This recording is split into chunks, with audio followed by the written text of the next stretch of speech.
好，我是杨天真。大家好，我是郭麒麟。大家好，我是吴镇宇。我们3个呢，将作为这一季的气氛组组长，和观众们在一起，见证各位演员的成长。这个说来也怪哈，这个明明我们是一个全新的节目，但我却希望各位演员表现得比以前更好。这意思就是杨天真老师跟这些选手之前都见过是吧？哦，也见过一些啊。其实我也见过一些啊。有，都在这儿了，都在这儿了。哎呦，你看，这都是我比较熟的朋友们啊。说实在的，关于这个喜剧创作呀，我个人也是比较了解的。那个时候一熬啊就熬一宿，设计出来那包袱吧，还不一定保证第2天能让观众乐了。也没什么观众，最后也挣不了什么钱，能坚持下来，全凭着这满腔的热血，全凭着这赤子之心。每次看见他们，我心里都特别的激动，也很感动，暗下决心，一定得好好拍戏，千万不能再过这样的日子了。这个真的是好鼓舞人心的一段话啊。那吴镇宇老师呢？哦，我本来是打算拒绝的。但是，一看节目组给我的报价那么低，我倒想来看看谁呀？我这次不教表演，我教他们怎么做人了。吴老师，您也别生气。其实不光是这个节目组观众，我个人也有这样的疑问，因为总觉得这个吴镇宇老师平时塑造那个角色呀，和喜剧关系不太大，啊，他都是那个。警匪呀、枪战呀，都是啪啪啪啪，他都是那个，啊，总觉得和喜剧不沾边儿。但实际上，早年间在 TVB 这个培训班的时候，吴镇宇老师和周星驰先生是同期的同学，所以这一段同窗的经历呢，也是吴老师和喜剧最近的一次了。怎么最近的一次？我在香港是讲栋笃笑。Stand-up comedy, you know， 就是用粤语讲的那个单口喜剧。哎，喜剧不单只是上星不单只有你们家。是，我们来也是为了学习，对吧？那相声演员嘛，无不知破行通，什么都得沾一点。我们不是专家，我们是杂家，都会有很多这个方向的选择。你比如说，我和我搭档阎鹤祥，我就选择影视表演，他就选择单口喜剧，这个。那是我选择的吗？他还能怎么选呢？你又没给赡养费，人家生活，我们也没孩子，我们没有赡养费啊。这些不提，当然没关系啊。今天来了很多我们相熟的相声演员，大家就放心的在这个舞台上展示出你们自己应有的实力，也别怕说不乐大伙儿，淘汰了也没关系啊。因为我来的原因呢，就是为了保证这个台到最后一期还能有一个说相声的。确实啊，这为根据我的观察，除了幽默之外呢，一个喜剧演员想要脱颖而出，还要有这个外形上的辨识度，需要有个性上的话题度，还要有长相上的观众缘儿。当然，最重要的需要一个优秀的经纪人。上这儿给自己揽活来了您。所以呢，我们新的节目叫做《喜剧之王单口记》。发起人就是我的老同学周星驰先生，但是今天呢他没来啊，因为他在香港筹备他的新的电影，我也很困难呢，要在他电影跟这个节目中选择。最后我选择你们那个节目，原因是周星驰没选我拍他的电影。但是呢，周星驰先生会在香港一直关注咱们演员们的表现，后续表现优秀的演员们可以一起去香港找他，共同讨论单口喜剧的创作。那今天除了我们3位呢，还有一位单口喜剧的老朋友会加入我们。他的喜剧电影家喻户晓，陪伴了一代人，但他不是周星驰，他是影帝，又是导演，又是监制。但他不是周星驰，他呢还扮演过《西游记》中的经典角色。没错，他依然不是周星驰。让我们有请徐峥。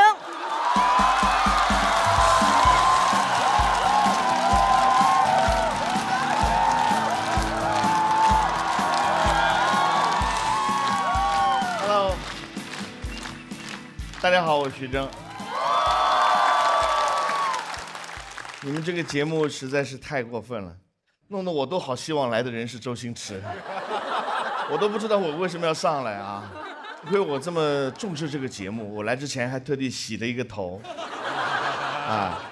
但是呢，今天来真的是很开心，看到很多优秀的演员，而且终于有好的作品可以看了。我说的是我的新电影《逆行人生》啊，逆行人生啊。正在热映，正在热映啊！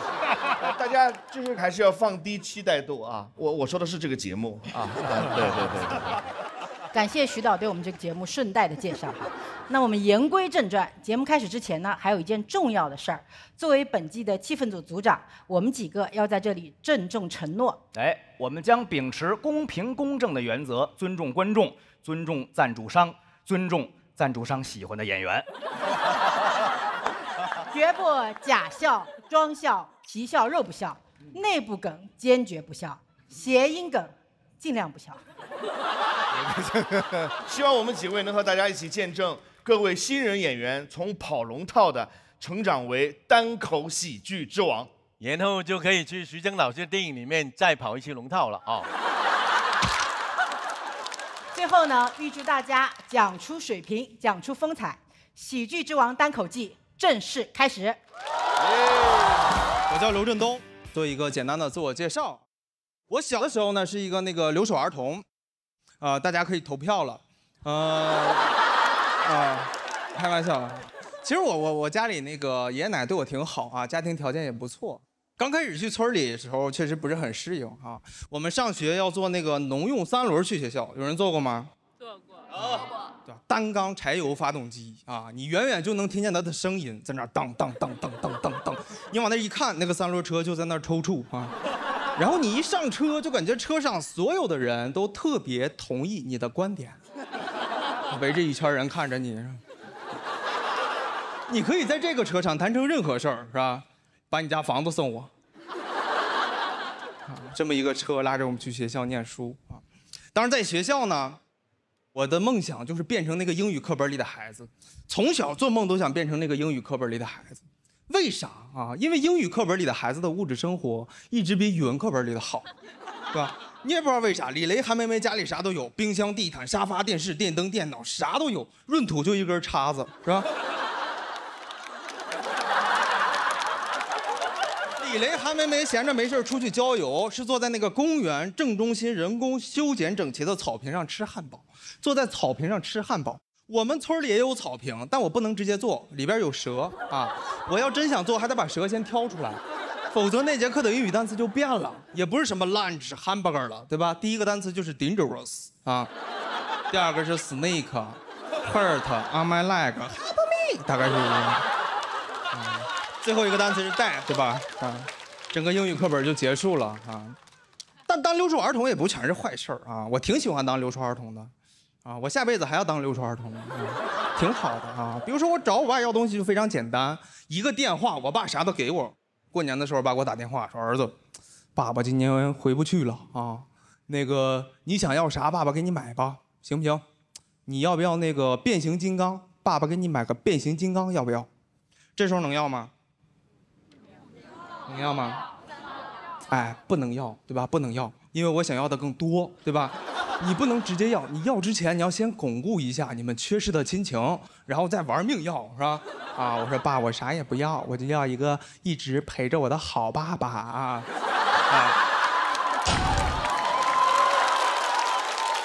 一般说的话没有父母能顶得住的，对吧？我爸说儿子，你要啥爸都给你买呀，儿子。我要电脑啊！爸，你咋挂了，爸？后来我就转学了，转学去镇里念书，也不是很适应。最难学的是眼保健操啊，老师不让你睁眼睛，是吧？我只能跟着班级里教眼保健操的贴纸学。见过那个贴纸吧？哎，就那玩意儿只是图片，它不会动，你根本学不会啊！你不知道每个章节是怎么过渡的。第一张图是这样，第二张图是这样，对吧？你是直接来。你还是中间有个招是吧？你怎么能从这儿挪到这儿来了？我当时就明白那个武林秘籍为啥叫秘籍了，对吧？为啥有人练不出来了？啊，主角掉进山洞里，周围全是壁画，图片动作都很简单，但就是学不会啊。第一招是这样，第二招是这样，你咋过去的，对吧？你中间的过程呢？有没有这种可能？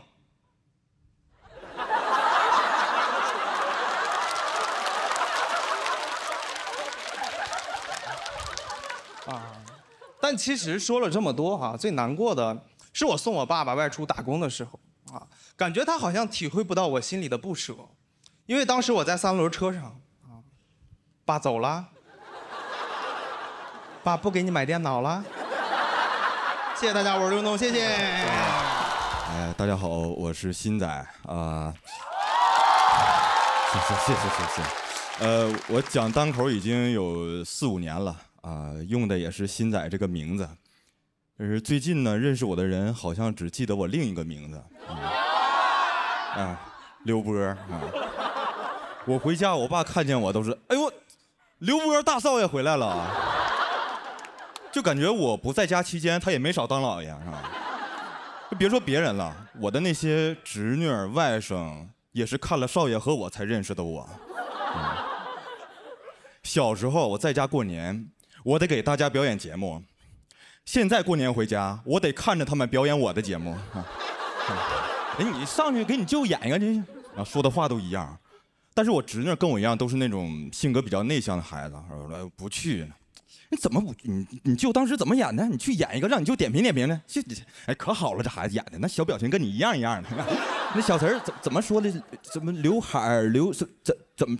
哎，不是那么说的。啊，你会说你去说，你去说一个，把那词儿背一遍，把这又不背了，不挺能背的吗？在家背挺好的吗？我一天天学习学不明白了，背这破玩意儿背可能哎，上来背一个。我说我背吧，我背吧，我背吧。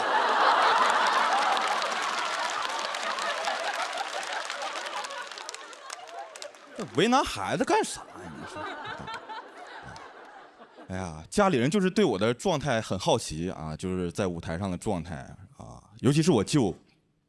我舅他是一个酒蒙子啊，但我特别喜欢我舅啊，因为我老家那边就全是酒蒙子啊，特别亲切，特别可爱。酒蒙子在外面的那个状态就是哇，那就是气吞山河，就是说一个心中澎湃，但实际上寸步难行，因为工资卡都在媳妇手里呢啊，胸中澎湃，但是囊中羞涩。在外边喝酒的状态都是，哥们儿啊。今天这一顿必须我请了呀！一回家，媳妇儿啊，哎，今天那饭不我请的吗？是不？上回人老刘请的，我这回我心想我怎么的？你干啥，媳妇儿？不是，哎，你别媳妇儿，你媳妇儿，我爱你。东北酒蒙子就是这样啊，酗酒但是纯爱。纯爱，比纯的纯。我见过喝的最多的一个酒蒙子，最蒙的一个酒蒙子是有一天我在我家楼下的一个烧烤店啊，一个大哥光着膀子出来，边下台阶边穿他那个衬衫。那是我第一次知道啊，就有人喝多了之后穿衣服，他找袖能找那么长时间呢。啊，他下来之后就，哎呦，哎呦，今天的酒喝的好啊。哎，小风吹的，怎么舒服啊？舒服。怎的了？哎呦我什么袖呢？我袖呢？我袖呢？我说没在我这儿啊，我没拿啊。这不在这儿呢吗？没看着呢。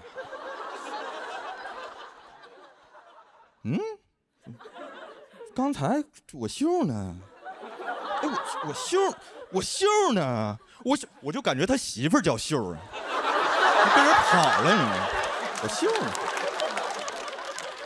我就合计啊，我要不要上去帮他一把？然后一个大姐就出来了啊，应该就是他媳妇儿。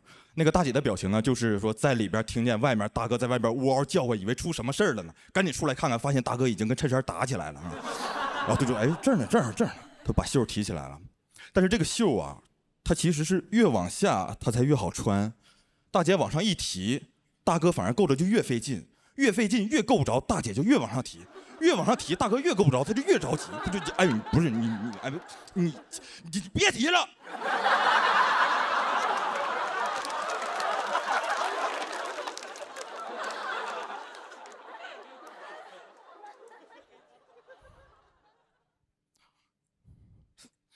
媳妇儿，我爱你，你上一边去。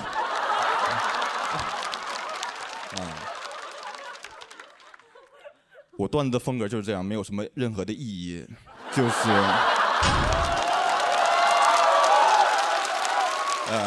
但是还是要告诉大家啊，就是说酒这个东西啊，喝多了肯定是伤身体的，希望大家不要酗酒，但是纯爱啊，谢谢大家。我叫抱抱，然后呢，我来自西北的一个城市敦煌，就是有沙漠、有戈壁、有莫高窟那个城市。有一年，我的一个南方朋友去我老家玩，我妈去了个景区叫雅丹地貌。我朋友状态不对了，他好像被那个边塞诗人附了身，他开始吟诗：大漠孤烟直，长河落日圆。他只会这一句，大漠孤烟直，来来回回就背这一句。我们旅游大巴上有个小孩看得实在受不了了，过去给我朋友大喊了句：“萧关逢候骑，都护在燕然。”我朋友说：“哎，你这首背的也很好啊。”嗨，大家好，我是戴维啊，我是一个稍微会注意一点穿搭的直男，对，只是稍微就够了。因为我觉得这是我们男人之间竞争最不激烈的一条赛道，就但凡你努力那么一点点，你就可以超过大部分人。在我老家广东佛山，只要我出门不穿拖鞋，我爸就问我是不是要去喝喜酒。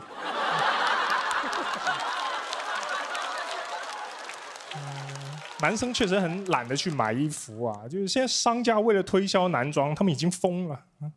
你想想看，我们全中国最有名、最成功的一句男装广告语，居然是1年逛2次某兰之家。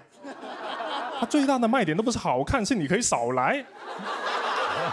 你就感觉这个广告打得太卑微了。就可能他们销售总监跟 CEO 说，我们今年的目标是要让顾客来2次。我 CEO 听了不敢相信，哦，不是吧？这会不会有点太激进了？1年居然买2次衣服，哪有这种败家爷们？就因为男生被人夸衣品好，好像就是个不是很重要的事情啊。确实，如果有观众评价我说虽然这个戴维一点都不好笑，但是他把衬衫的一边塞到裤子里，这个小细节，哇，真的太时尚了。这么夸我也不会开心。而且这种穿法到底想表达什么意思啊？上厕所结束得太匆忙。我还有一些朋友，他们不注意穿搭，是因为对自己有点盲目自信。他们会觉得说，我现在只是懒得弄，我要是弄了，那还得了？而这种人一旦打扮起来非常浮夸，穿个 polo 衫会把衣领竖起来那种，我真的太讨厌别人把衣领竖起来了，太嚣张了，以为自己很帅气。其实性说力拉满，因为小猫小狗刚刚做完绝育也是这个样子的。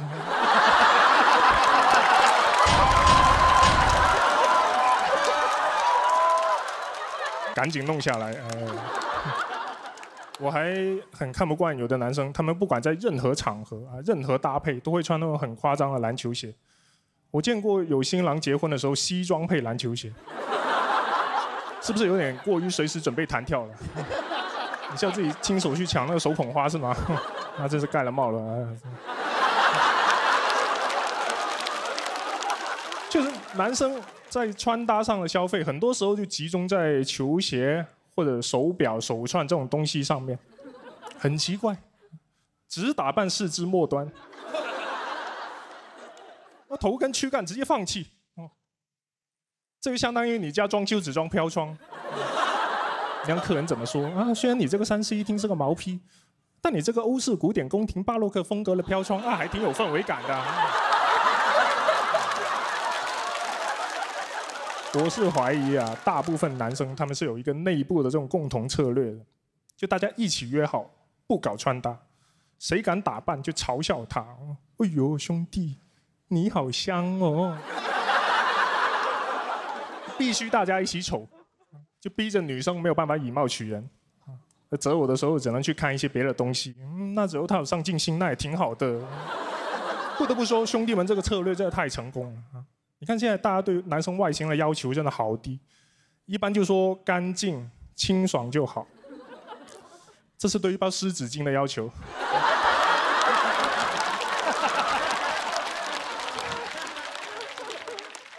我们这个策略成功到都已经违反自然规律了。你知道，在大自然，绝大部分雄性动物都必须要靠把自己打扮得很好看来吸引雌性的，不会有一只母狮子喜欢一只公狮子，是说啊，我就是喜欢它情绪稳定，想谈，没有，全部都是看外表。最典型的例子就是孔雀嘛，就即使在如此残酷、随时会死、弱肉强食的大自然啊，雌孔雀择偶的第一标准还是好看，而公孔雀就把男性衣品好的这个重要性啊体现得淋漓尽致。他们只要开屏开得好，就可以找到老婆。他们求偶就特别简单，都不用展示生存能力，只要展示 OOTD， 就在那里屁股一翘，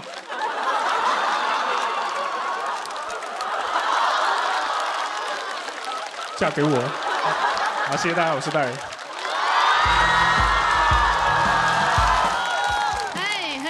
大家好，我是小鹿啊，谢谢。前段时间刚办了婚礼啊，今天谢谢啊。今天穿婚纱来呢，倒不是因为我多么的爱结婚啊，只是因为这个婚纱我买都买了，我想穿着它嫁人，也穿着它骂人啊。我的这个婚礼搭子呢，是一个比我小5岁的澳大利亚大男孩啊，喜欢送给你们啊。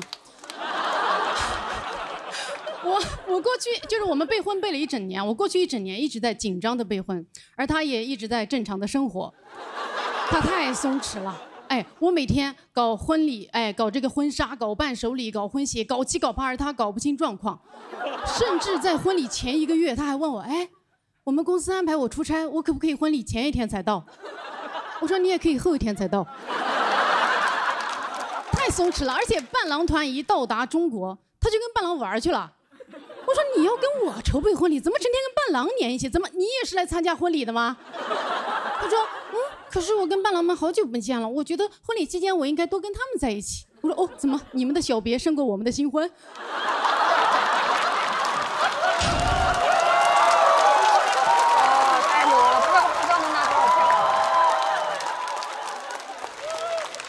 伴郎团就更松弛了，他们在我们婚礼彩排前就完全喝醉了。最后彩排是所有的伴娘团像赶猪一样赶着他们走直线。哇！那一刻我才明白为什么伴郎伴娘必须一一对应，因为每个伴娘必须1对1定点帮扶一个伴郎。我都看不下去了，我问他，我说你找伴郎不能找点靠谱的朋友吗？他说靠谱的早结婚了。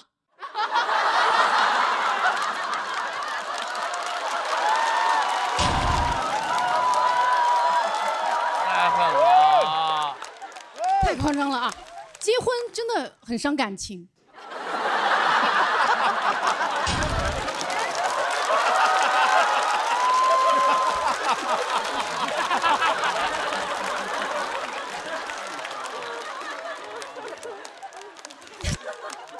结果就知道了啊，婚礼的极限压力真的是会让你断情绝爱。就你到那一天，因为那个压力之下，你会越看他越觉得他一无是处，是个废物。我们婚礼司仪说中文，我新郎听不太懂。平时我觉得挺可爱的，但那天我觉得为什么你中文这么差？你是外国人，这是理由吗？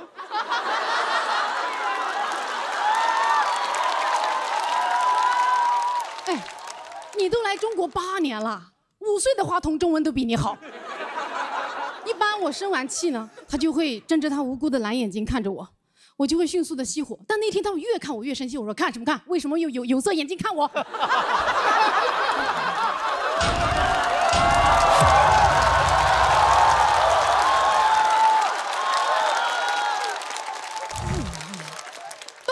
前夜啊，我的紧张焦虑达到了顶峰，我对着我的伴娘团爆哭。其中有一个伴娘为了宽慰我，就说：“姐妹，还来得及。”你可以，我说不可以。你知道我这一年我婚纱试了多少件，婚鞋换了多少双，我跟策划公司吵了多少架啊？我的宾客排座搞了多少版？我不会因为一个男人的愚蠢和懒惰影响我婚礼的完成。这个婚必须结。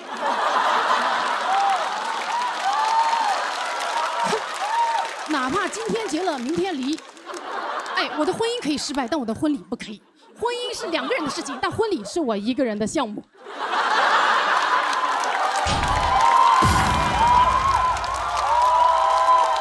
然后我的伴娘说：“可是你值得更好的。”我说：“没有任何男人值得我再办一次婚礼了。”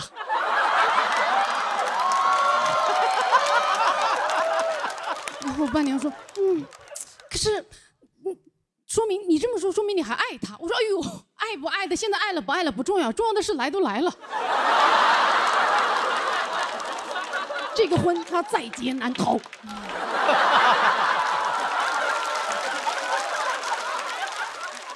当然啊，这个婚礼上拉垮的也不光是新郎和伴郎啊，更拉的还有我爸。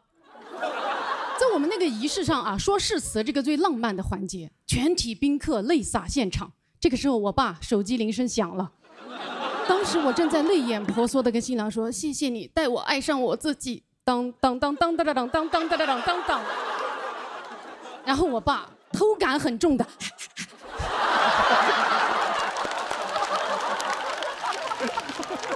毫不犹豫的起身去接电话，我余光还看到我妈抓了我爸一把，没抓住。本来我的眼泪止都止不住，那一下止住了。仪式结束之后，我就问我爸，我说：“爸，刚才是你们单位要上市了吗？到底是谁的电话？”然后我爸说：“没啥，一个诈骗电话。”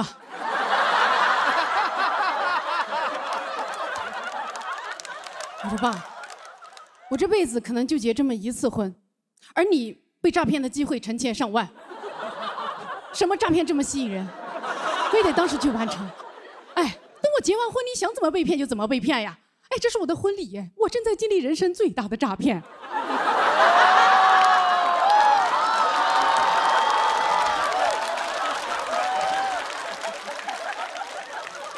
现在我的婚礼已经结束了。但是啊，婚礼对我的伤害还在继续。前2天有一个朋友来问我说：“哎，小璐，你们婚礼上的鸡尾酒好好喝，可以推荐给我吗？”鸡尾酒是整场婚礼新郎唯一负责的东西。我说：“你去问新郎吧，这是他弄的。”我朋友说：“哇，你好幸福啊！你们婚礼都是他弄的吗？”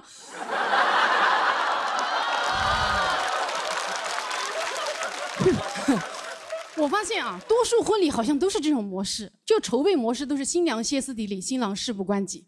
为啥？可能就是因为所有的影视文学作品都不断地告诉我们说，每个女孩都向往着一场完美的婚礼，谁向往谁买单嘛，对吧？所以甚至现在很多婚纱店都是这样，租新娘的婚纱送新郎的西装。我觉得凭什么婚礼只是女孩子的幻想啊？都可以幻想起来呀，对吧？哪个男孩不向往着一场披荆斩棘、酷炫逆天的婚礼？你可以在婚礼上穿上你最帅的夜光变形盔甲，踩着你最帅的 AJ， 站在你最爱的无人驾驶挖掘机车顶上，突突突突突的入场，单手空气投篮，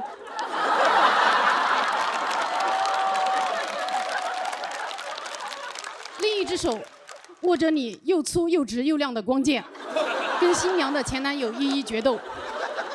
在即将迎娶新娘时被岳父退婚，你邪魅一笑，振臂一挥，伴郎团的 Seven、迪迦、诺亚等74名奥特曼从天而降，问你相信光棍吗？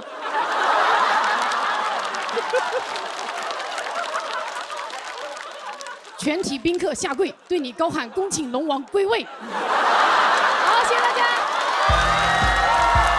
我很早就离开了家，我是17岁上高3的时候出国上学的。当时我回国，我妈要给我个证书，她搞得很隆重，她拿着一个托盘，穿着旗袍，上面盖着一个红布。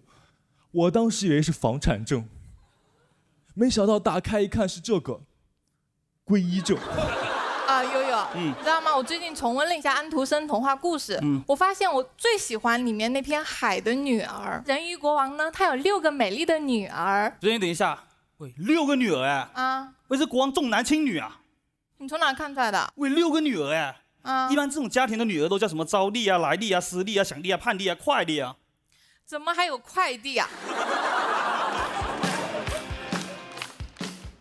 大家好，我叫大老王，然后我是个北漂，然后今年还在找房，但我今年对租房的要求非常高，因为我已经31岁了，我不是个吃苦的年纪了。我今年想租一个好主卧，那种南北通透、地铁上盖、园林景观、顶级物业的好主卧，预算3500。我把我的所有筛选条件在找房软件勾选完，点击确认，给我订回了老家内蒙。真的很难找，而且那些中介说话真的很离奇，跟我说是个套房，进去一层套一层，一层套一层，越来越小，越来越……我说你这是个俄罗斯套房。20平的房子，跟我说能住3个人，每个人还有自己独立的房间。我说你怎么住下的啊？你是先放了床后垒的墙吗？理解不了，真的，这2个月基本每天都在看房，从早看到晚。我这2个月基本上算是全职看房。人是不可以全职看房的，精神会不太正常。我那段时间我就开始乱看，北京东南2环，广渠门，看了个280平的别墅。乱看你还不让我看吗？东西朝向的别墅，卖6000多万，我觉得这个房子有问题，房东的钱来路不正，哪有正常人花6000多万买个东西朝向的房子的？我租房3500，看的全是南北通透的。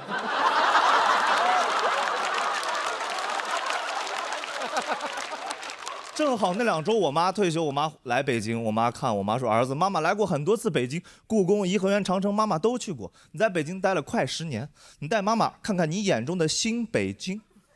第一站，带我妈去了国贸的早高峰，下来看了个隔断，直接给我妈看崩溃了。我妈说儿子，你在北京3000多块钱住的地方，连窗户都没有吗？实在不行，妈妈给你买下来吧。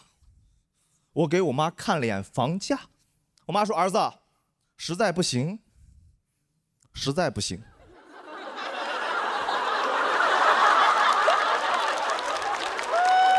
你总不能天天带着妈妈看房子，真的很辛苦。所以我妈待的那周，基本上我妈就每天在家躺着，我去看房，白天看房，晚上告诉我妈找不到房子消息，白天晚上。第6天的时候，我妈崩溃了。我妈说儿子，那个妈妈准备回老家了。北京这个城市好奇怪呀，怎么躺着就焦虑呀？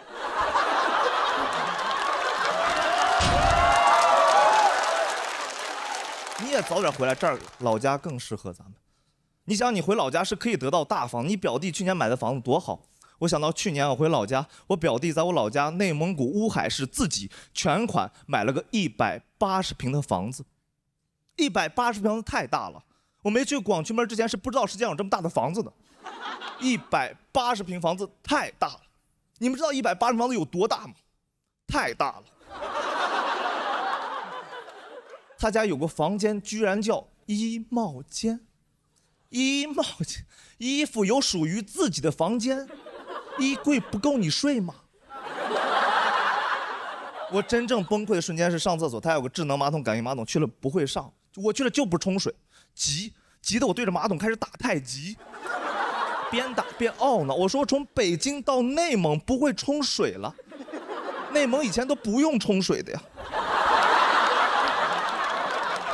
我说我在北京做互联网的，不会冲水，我天天跟人赋能抓手打通上下游，这上下水怎么打不通了？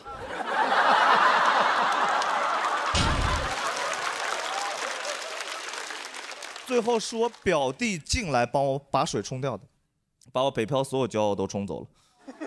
出去以后真的很悲伤，我妈很兴奋，我妈说儿子可以回老家吧，你看老家什么都有。我说妈，我好像住差的住习惯了，我离不开北京的这些生活方式，离不开这些连锁店，离不开兴什么课，卖什么劳，优什么酷。我妈说啊，这些老家都有。我专门去看了一下老家的兴什么课。还是不太一样，老家的兴什么课里面，大家真的在喝咖啡。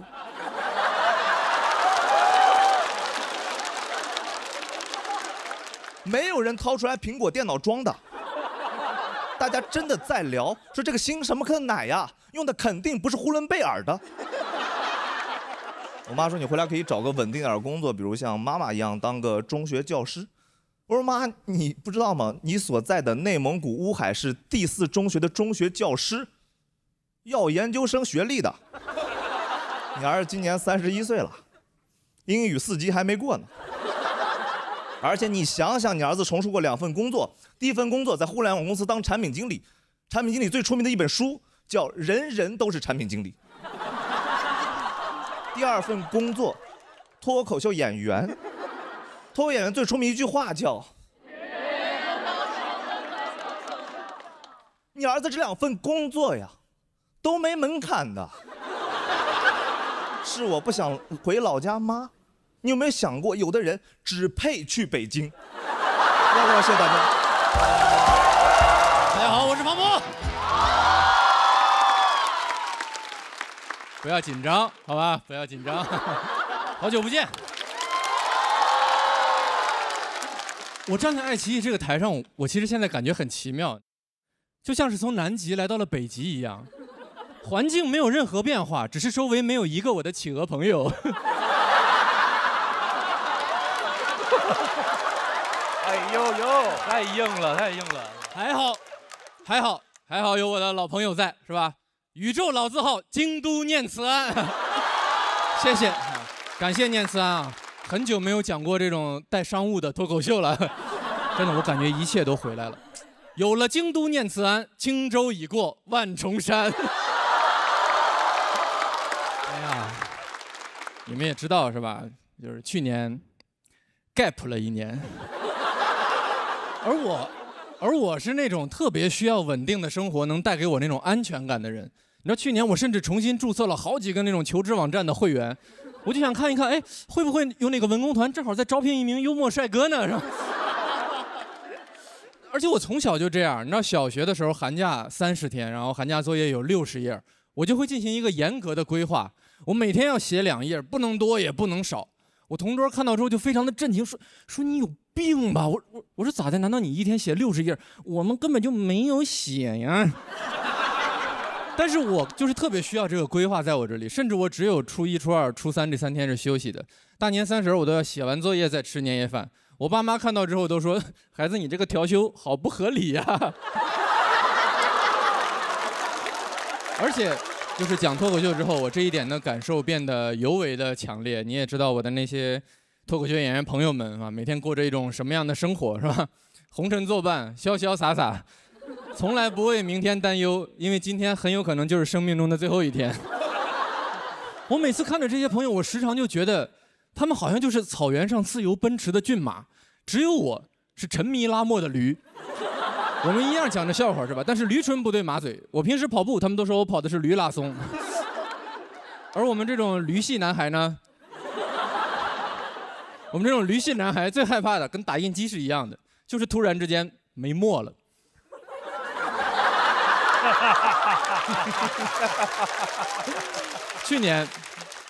去年我经常会在一个咖啡馆在那儿写段子，假装一切都没有发生的样子。是的，真正的驴是可以做到没墨硬拉的。有一天我就写累了，我的眼睛非常的酸，我滴了一点眼药水，我在那边这样休息。等我再睁开眼的时候，我桌上多了一杯热水，下面压着一张便签纸，写着“会过去的”。我一抬头，那个店员，你们有被那种陌生人突如其来的关心刺痛过吗？会过去的。我都不知道他说的是我遇到的这个坎儿，还是我的整个职业生涯。我第一次喝一杯热水是吧？但心里凉凉的，真的。但是去年一整年没有拉磨之后，我发现一件事儿，就是其实人是可以不拉磨的，也没有什么坎儿是永远过不去的。所以今年重新站在这个舞台上，我发现我只有一件事情要做，就是讲我自己最想讲的东西。所以最后，我想给大家讲一下这一年来我在那个咖啡馆写过的我最喜欢的一个段子。你们大部分人会后悔这个鼓掌。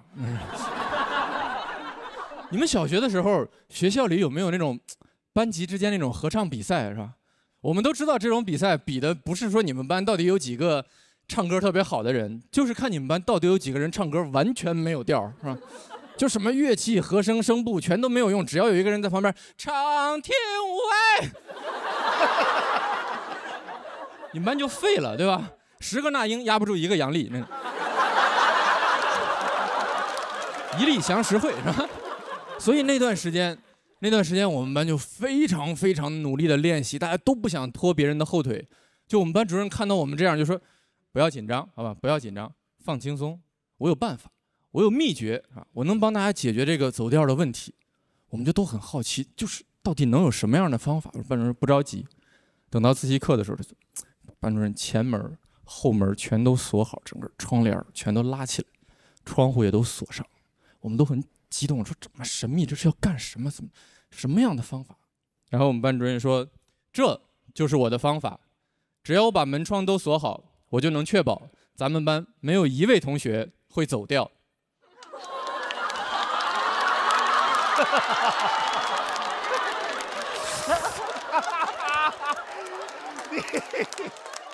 这个就是我过去1年最喜欢的段子。很高兴和大家重新认识一下，我是庞博。但其实，这也是我认为脱口秀最好玩的一部分，就是来，我这儿有一个好东西，一定要让你看一下，来，然后我带着你，我们2个一起徒步走了3个小时，走了10公里，我就是为了给你看一坨垃圾。好在你也不会生气，因为整段路程我都是陪着你一起走完的，没关系，会过去的。谢谢大家。就是大家好，我是77，一直有观众说我长得像杨天真，今天第一次见到本人，真的好像一起美丽又大方。而且我去年也干了一件大事，我去年减肥瘦了40斤，能从一些人的脸上看到疑惑呀，心里在想，这是减肥前减肥后啊，这是。格局小了，朋友们，别看我现在不瘦，我以前更胖，而且我从小到大一直以来都很胖，所以这次减肥让我第一次发现，哇，原来每个人都有他自己的锁骨。然后我的生活也变了，首先是我的电动车，它同样的电量可以跑得更远了。我的穿衣风格也变了，我之前只穿宽松的衣服，因为遮肉。我现在主打一个露。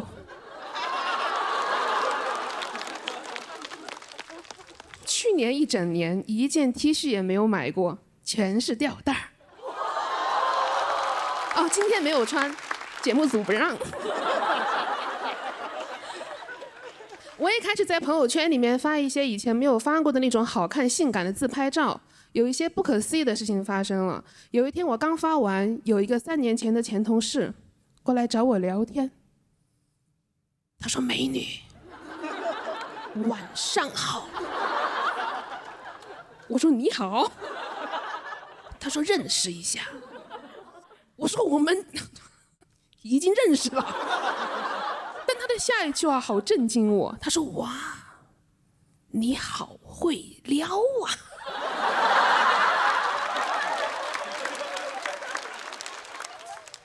就是我现在的生活确实比以前好太多了。我以前被人造过一个很离谱的谣言，我才发现我的人生不是没有观众，只是我之前没有看到他们的 report。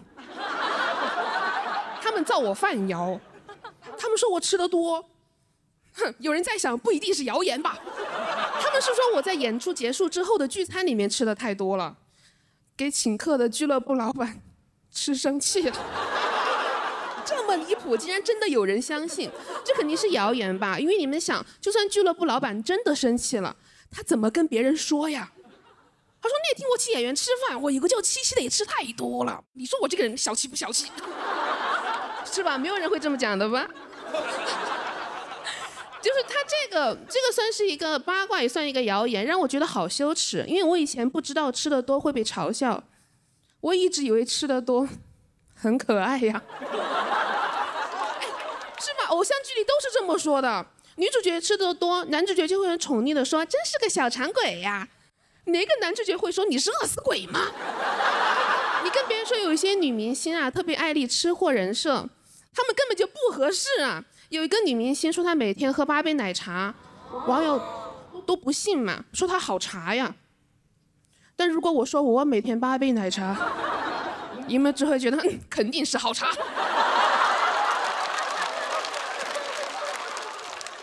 我不喜欢这个八卦，还有一点是因为我觉得这个八卦显得我好傻呀。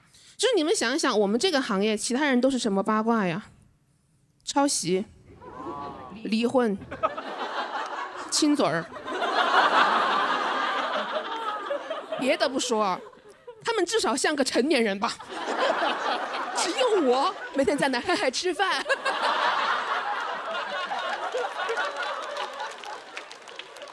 我当时真的很担心，不会有俱乐部嫌弃我吃的多，不请我演出了吧？我不会因为吃饭而吃不上饭吧？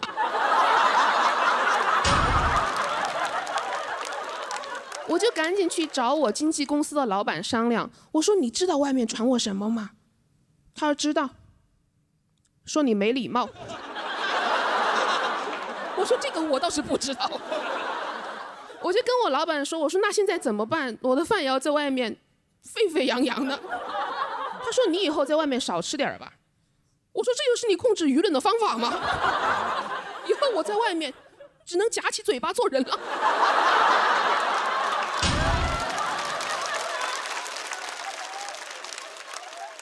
他说那也是没有办法，女生呢要像你吃那么多的不体面。我当时好委屈，我说饭量大就不体面了吗？女生也太容易不体面了吧？我都有点生气了。我争取什么素颜自由、穿衣自由，本末倒置了。从今天起，我就争取吃饱自由。我要做拒绝饭羞耻的新时代女性。我的前辈争取了上桌吃饭，我要争取上桌吃饱。谢谢你们。哎，大家好，我叫翟佳宁，大家好。哎，谢谢，真的。人生中第一次来到这么大舞台，老翟家祖坟冒青烟了，真的。真的，我给各位讲讲我之前从事脱口秀之前的入社会的第一份工作。我刚步入社会第一份工作是一个环保工程师，朋友们，不是扫大街那种。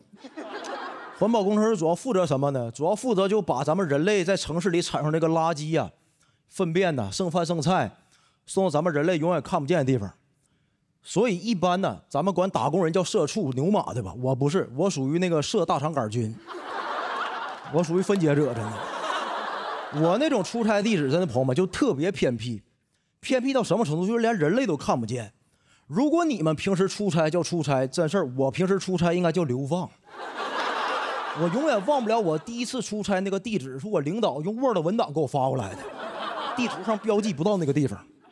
他说：“翟，你这第一次出差，咱先去这个江苏省徐州市沛县安国镇朱王庄村口向西走3.5公里，找到一个加油站，再向苞米地方向走2.5公里，遇见联络人徐工，使劲询问。”真的。我发誓，朋友们，那是我长这么大头一回在一个地址里头看见一个人名。就我那个地方有多偏僻，我算了一下，杭州到上海是170公里，我那工作地点最离最近的快递点201公里。真的，我跟你讲，我们那儿花钱特别费劲。有一次我们一个工友过生日，我们说必须要奢侈一把买一个蛋糕，查了一下，最近的蛋糕店是在山东省。那个蛋糕店的备注特别真诚，说无论您在哪儿，我都给你送到。我们一方面看了之后特别感动，一方面又决定要给他上一课。啊！我头一回啊，看到一个外卖员把蛋糕送到咱们店里头，送到咱们那个厂区里头，跟咱们真诚的说你要是兄弟，你就给我刷一个1星差评。我可再也不敢再来了，真的。不干。但是呢，他当时跟我们相处的特别融洽，当天他是甚至陪我们过完生日才走的。他不充电，那电动车实在是跑不了了。就怎么说呢？这个工作啊，钱少事儿多，离家远，而且现场都是男性，脾气都不特别好。我永远忘不了我跟工地大哥有一次最辉煌的战斗。2020年夏天，我巡视现场，看到一个工地大哥，他一边动电焊一边抽烟，我就过去批评他，我说你能不能干？不让抽烟，不能干就走啊！我离开他大概就3米，我耳后就传来了特别不和谐的声音，说你个小星号，跟我装你个星号。朋友们，就当这句话传到我耳朵里之后，整个空气氛围就凝固了，你知道吧？大家也能听出来是吧？就我体内流淌的这个契丹人的血液，还有就是说来自咱们大辽的荣耀，是不允许我在中原这片土地上听完这句话之后无动于衷的。我小时候如果跟别人打仗没打过人家，让我爸听见了，我爸绝对揍我第2遍。我们老宅家的家训就是 Don't argue, just fight， 真的。我当时没有任何犹豫，一拳就打在大哥脸上了。整场战斗就此拉开了序幕，特别的激烈。朋友们，激烈到什么程度？就整个工地现场都充满着我的哀嚎，真的。衷心给各位一个建议：一见工地大哥生气跑。我打大哥那一下，就是我碰到大哥的最后一下。我躺在地上，安全帽从来没那么有用过，真的。大哥甚至一边抽烟一边揍的我，我一边躺地下一边求饶，我说哥错了，再也不敢了，再也不敢了。我们老宅的家训今天就改了 ，Love and peace forever。最后衷心给各位一个建议啊，就是工地啊，动电焊确实不能抽烟，安全第一啊！谢谢大家，我是戴安宁，谢谢。大家好，我叫小罗啊，是一个线下的单口演员，也是一个喜剧编剧，会写一些 sketch 什么的。去年爱奇艺有个节目叫1年1度喜剧大赛，我不知道你们有没有看过啊？我是那个第2季的编剧啊，你们可以去看一下我写的作品叫《社畜的愿望》啊，不会耽误你们很长时间，因为被剪了只剩25秒。然后我之前有另外一份正经工作啊，辞职的原因是因为那个工作强度太大，身体吃不消了。我辞职之前做了一次体检。你知道那个体检报告，如果指标偏高的话，在那个数字边上不是有个向上的小箭头嘛，对吧？我打开我的体检报告，几乎所有箭头都向上，我以为我升级了，真的太累了。我辞职之后没事干，我在家玩吃鸡啊，我都玩进去了。我说这不就是我吗？啊，天天背着个小书包，没事就找个地方蹲着，一天到晚收到。我之前是在一个事业单位工作，我觉得从事业单位辞职有很多很微妙的感觉啊。首先，你没有办法跟你的父母开口，对吧？你跟他们说，爸妈，我决定辞职了，他们听到的是，爸妈，我决定去死。然后你的朋友也没有人关心你啊，也不给你介绍工作，也不关心你，就天天阴阳你。我辞职之后过了2个月，我跟我朋友去吃那个冷面，然后走到饭馆里面，我那个朋友就说：“哟。”这不是你刚丢掉的铁饭碗吗？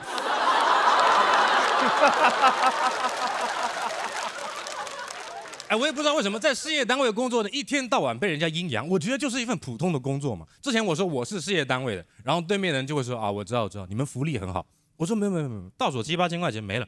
他说，我知道呀，福利很好，你知道什么呀？我怎么不知道啊？你感觉他讲话像暗访一样。不是我每次都说，我知道。我说好，行，我知道。我说账面上是8000，好吧？其实每年中秋节发1桶油。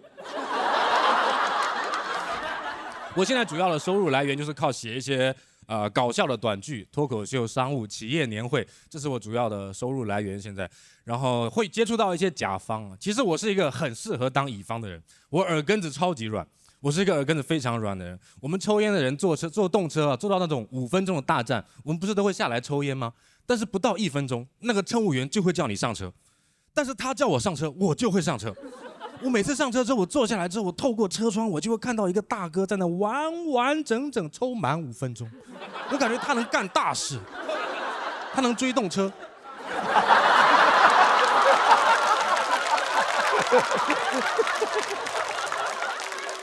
我超级适合做乙方，我是一个耳根很软，我对甲方几乎没有什么负面情绪，我对甲方就唯一的一个要求，我衷心的希望全世界的甲方都能明白一个道理，叫1分钱1分货。真的，我半年前啊，我遇到过一个甲方啊，就你说他不懂喜剧吧，他又看过电视，假模假样的在看你的稿子，说，哎呦，这感觉跟那个电视上都不一样啊，感觉跟那个什么果的都不一样啊。他说，哎，你们线下演员跟线上演员写的东西都不一样的吗？我还很耐心跟他解释，我说老板是这样，我们线下演员呢就好比是那种普通的安卓机啊，线上演员呢就好比是 iPhone， 我们做工虽然没有他们那么精良，但是功能是差不多的嘛，对吧？你非要说有什么不一样，那就是有些格式我们这边可以，他们那边不能播嘛。我说老板，你看过电视，我们就更好沟通了。哎，你看这个段子，你看这是不是至少1个灯？至少1个灯，他还挺懂。他说1个灯哪行啊，1个灯都要被淘汰的呀，起码要3个灯吧。他说我很喜欢那个刘海，喜欢那个刘海。他跟我说你就跟他写一模一样的嘛。我能跟他写一模一样的，我为什么不上电视呢？对吧？大家聊天真诚一点嘛。那你那么喜欢徐志胜，你为什么不找他来写呢？该不会是因为请不起吧？对吧？1分钱1分货，你花的就是普通手机的钱，你为什么要去追求 iPhone 的品质呢？你会在手机店里面拿着一个1000块钱的安卓机说，哎呦，这跟那个什么果的都不一样啊。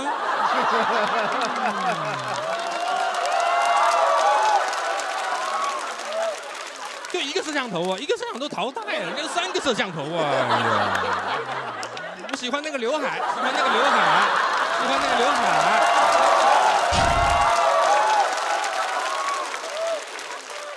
其实我辞职的原因很简单，是因为我上一份工作的作息非常的不规律。我现在是一个被动的在全职做喜剧的状态。我现在作息非常规律，每天写稿写到早上5点。我觉得人在这种时刻，就是什么阴暗的想法都会有，很想抄袭。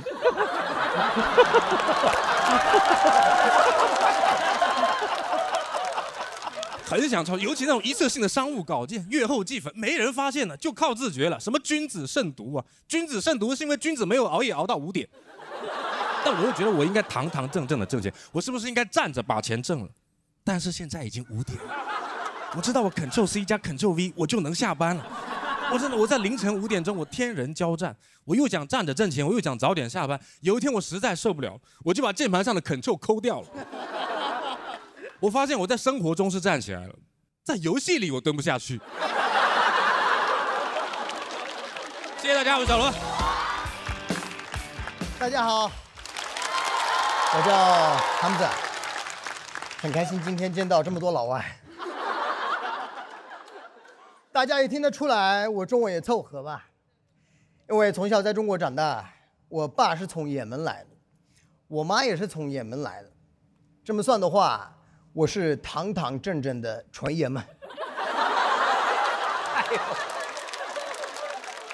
我从小在浙江义乌长大的，我算是义乌为数不多的进口货吧。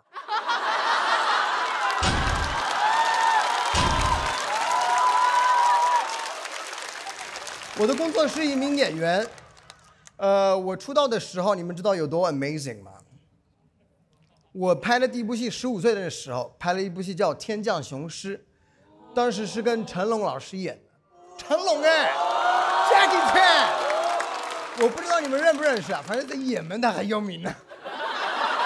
我当时心想，哥们儿，走起来了呀，起飞！第一部戏就跟成龙演，下部戏得跟谁演呢？我现在天天想的就是，下部戏得跟谁演呢？我现在主要是跑龙套呗，有人可能认出来了，电影《爱情神话》的亚历山大就是我。哎，没认出可以不用装啊。但是合作的是许峥老师。一开始进组的时候，我心想，这光头谁呀？好像也没见过。我跟他打招呼都是有什么？我看大家都很尊重他，我以为都是尊重老人嘛。回家一查，完了是个腕儿。我还跟婚姻红老师合作过，老规矩，一开始不知道人家是谁，就觉得他是个挺认真的演员。我心想自己挺有经验的嘛，拉一把是一把。我在现场就调整了一下他的表演。后来知道了他得了影后，我不敢说这里有我的功劳啊，但我确实知道过。我是社会了一点，就是想抓住每一个演戏的机会，但我这个外表能演的戏不多，尤其是这几年古装戏一多，我算是戏瘾了。古装戏导演们，你们可以打开一下思路，外国也可以有武林高手啊。阁下是哪一门高手？他们行一门，也门，学也门。哎，动作戏的角色也很受限，因为肯定是去演外国大力士，不用去就知道，对面不是叶问就是霍元甲，我都不用看剧本，流程咋都熟。过去先放狠话，大拇指往下一竖，等死就完了。最后趴在地上 ，Chinese Kung Fu。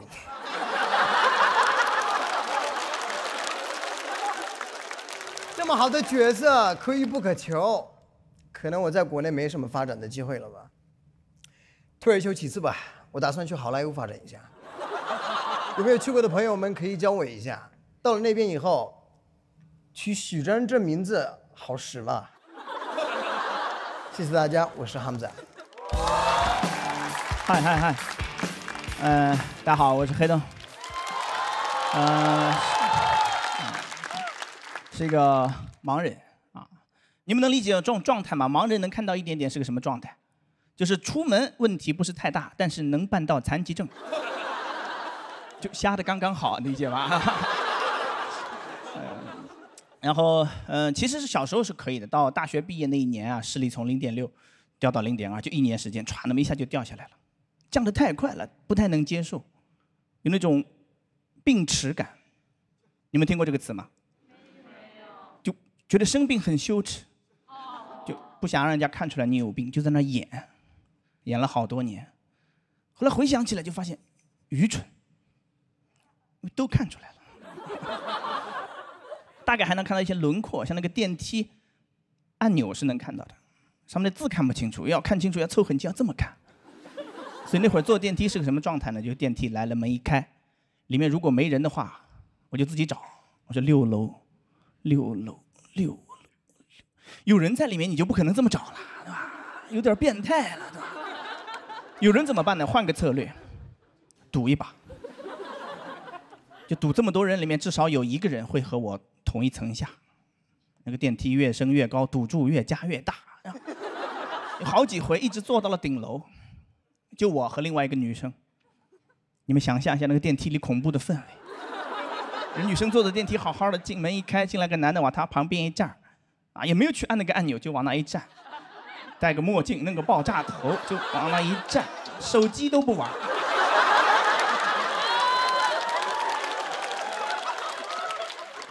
一直坐到顶楼，门开的一瞬间，人姑娘是发射出去。等她门关起来之后，我说6楼，愚蠢啊！监控都给你拍进去了，人家拿这个录像去报警，一抓一个准。不想让人家看出来你瞎了，演个变态。到0.2之后呢，降的就很慢了。今天跟昨天没有区别。跟1个月前可能也没有区别，但你知道它在下降，因为每隔一段时间就会有个东西看不到了。隔了半年去广州，发现那个广州塔看不到，你站这个珠江斜对面，人一下就崩溃了，说怎么广州塔看不到？旁边一个大爷说今天没开灯。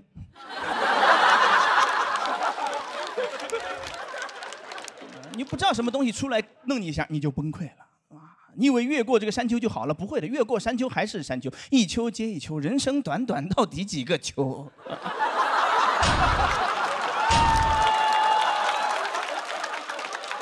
从这个情绪里面走出来之后，你才发现那些没有杀死你的，真的会让你歇2天再来杀你。一上高铁发现座位号看不见了，就那个数字看不清了，脑子一片空白，不知道怎么办了，就在那想，今天演个啥呢？演一个无座。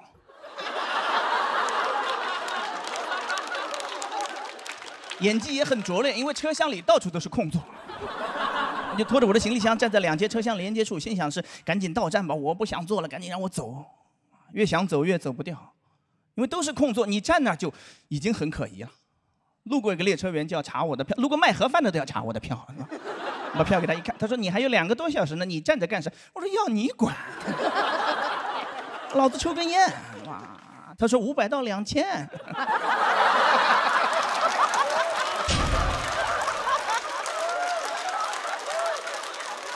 然后慢慢摸索之后呢，时间长了之后也学会坐高铁了。现在很优雅，我都不排队，跟在最后。进去之后，手机掏出来，照着行李架的方向大概拍一张，然后放大了看，1或者是15，然后2、3、4这么数过去就好了啊。学会了吗？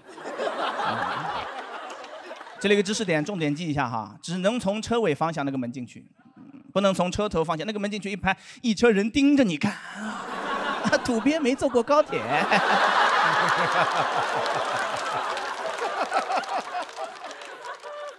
这都是后来发现的，不用装，因为你装着装着就把自己装进去了，哇，又麻烦别人又麻烦自己。你不装的话，只麻烦别人就好了呀。跟人家求助嘛，你看现在坐电梯啊，我就跟人家求助。有人的话，你想想看，他按完按钮大概就靠那门边站着，你跟他说就好了。你说不好意思，我看不太清楚，帮我按一下6楼，谢谢。后来看不清楚我都不说了，我说6楼。因为大多数人啊，听你说看不清楚，他第一个反应啊，说那墨镜倒是摘了呀。我讲这个，谢谢大家，谢谢。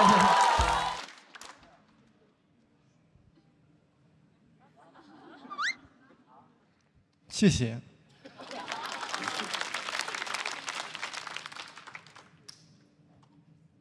我有口吃，我是。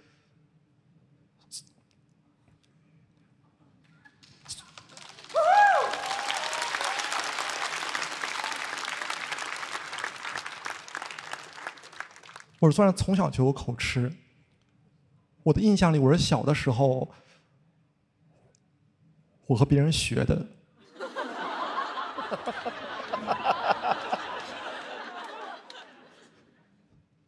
所以我是算是从小，我的学习能力就很强。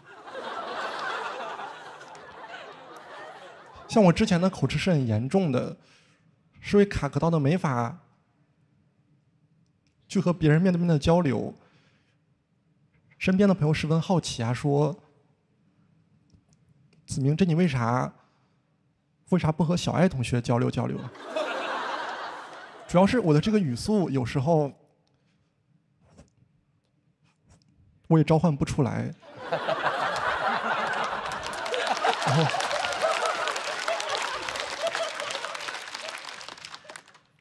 然后像我这样的停顿型的口吃呢，是很尴尬的。前2天我和一个女孩出去玩了海盗船，然后海盗船还是很可怕的。下来之后，她还说：“你好奇怪，子明，为啥你是每次换到最下面的时候会喊呢？”然后后面呢，为了治疗，我就去了口吃康复班。据说这位康复班的老师呢，算是自己治好了自己的口吃。然后呢，治疗的方法就是户外的演讲。30天呢，我是做了800多次的户外演讲。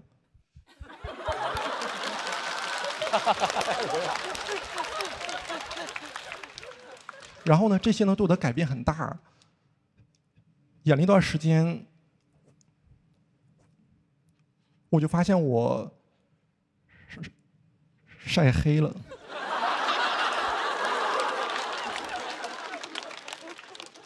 然后当时的康复班还是很有收获的，就是交到了一个和我情况的非常像的口吃朋友。不过2个口吃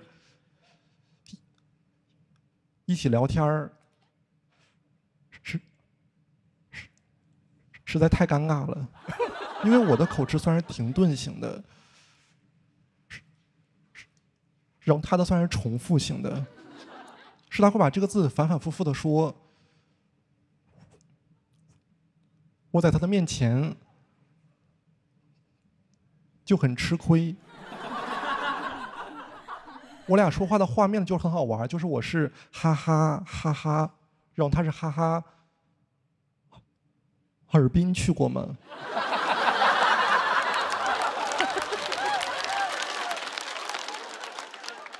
然后呢，我呢总共算是治了40来天，然后这位胡老师还是没有把我治好。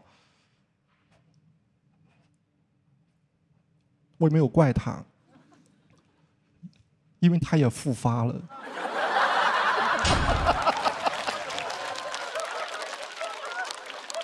然后像我这个说话的口吃，从小呢就会十分吃亏。小的时候有人让我陪他出去打个群架，说是让我骂完就跑。然后呢，别人全都骂完了，我在旁边骂得断断续续的，然后他们打我也是断断续续的，因为他们总感觉我有话想说。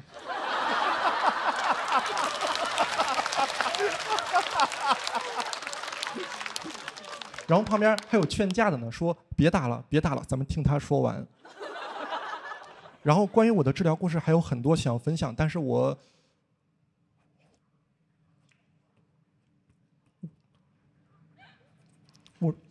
超时了，谢谢。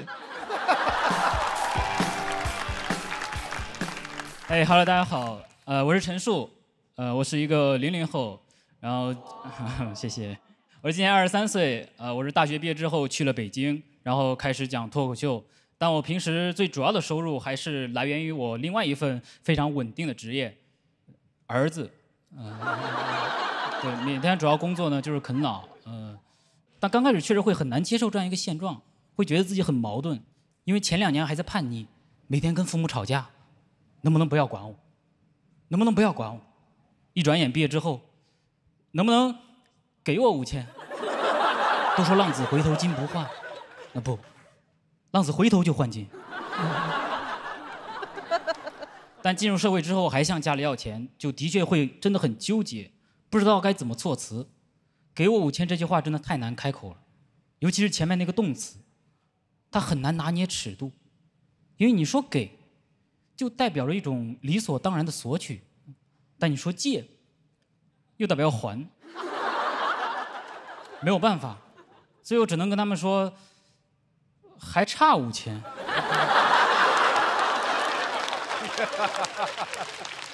哎，这很好，我既没有说要，也没有让他们给，我只是描述了一下我的状态，该怎么做你们看着办，还差5000。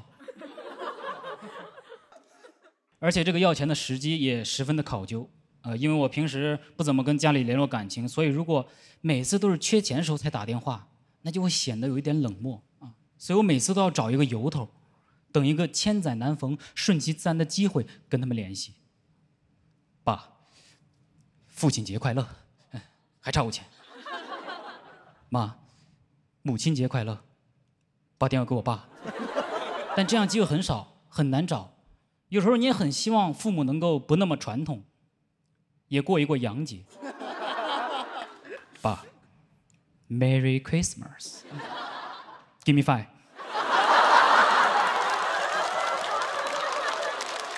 爸，不给房租就捣蛋。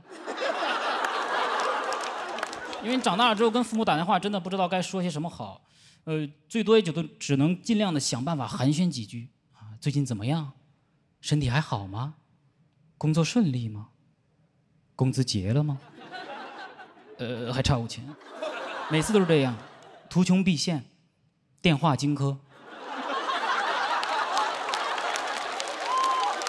但我不擅长找话题，不是每次我都能跟他们聊上一会儿的。现在点开我爸那个微信，2个人通话时长是越来越少，5000是越来越多，甚至到后来电话都不打了。直接微信发5字，爸还差5000，过一会儿钱就打过来了，一字千金。虽然我爸妈每次最后都会给我钱，但其实他们心里并没有那么支持我做这个，他们还是会觉得我是在不务正业，马上就要失去人生当中最宝贵的东西——应届生身份。当然，我也能预料到他们的态度，所以一开始我不太敢告诉他们我具体是在做什么。可时间一长，家人不知道你在干嘛，又每隔段时间不停让家里打钱啊，他们总会怀疑你出了什么事儿。我每次都跟他们解释，我说放心，我没出事儿。我挺好的，这边的朋友都很照顾我，他们都鼓励我加油，好好干。你这么年轻，一定能成功的啊！我只是现在需要钱，我这个干好之后很挣钱的。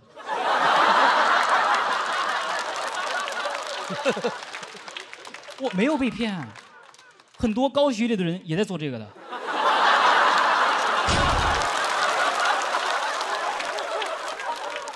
很难获得他们的支持，然后我朋友就跟我说，如果你既想全职做喜剧，又不想依靠家里的话，那你可以平时用一些闲钱做一些投资。闲钱？我说我哪有闲钱？我只有忙钱。什么是忙钱？就是钱来了就走了。忙钱。我钱3过家门而不入。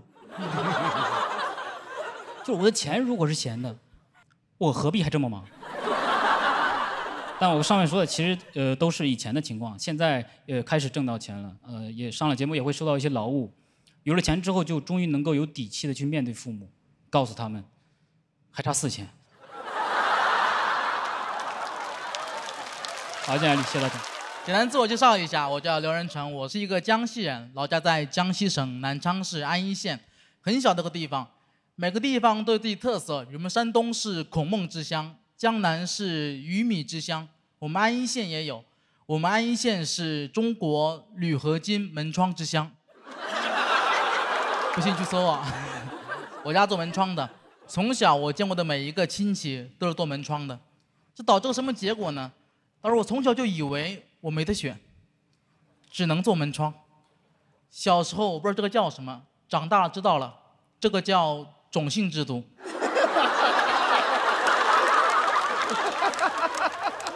在印度，有的人出生就是婆罗门，我出生铝合金门。从小在店里面长大，我家店有个非常严肃的名字，是我爸取的，叫胖子门窗。能听出来我爸是个非常真诚的人。他这个名字取的呀，你都不用进去就知道里面有什么。胖子和门窗。毫不意外，真的。但我爸显然没有考虑我的感受，在胖子门窗下面长大，真的这样会被人嘲笑。我小时候感觉那4个字“胖子门窗”像诅咒一样诅咒我的人生，我又很不争气，很快变成了小胖子。这时候再看那4个字，感觉人生的进度条完成一半了，就差做门窗了。这种宿命感一直笼罩着我，很困扰我。我记得小时候上学。第一次学那个岳母刺字，非常感动，但转念一想，有点害怕。我怕我妈也这样。回到家做噩梦了，梦到我妈在后面纹了4个字，不是啊，是上门安装。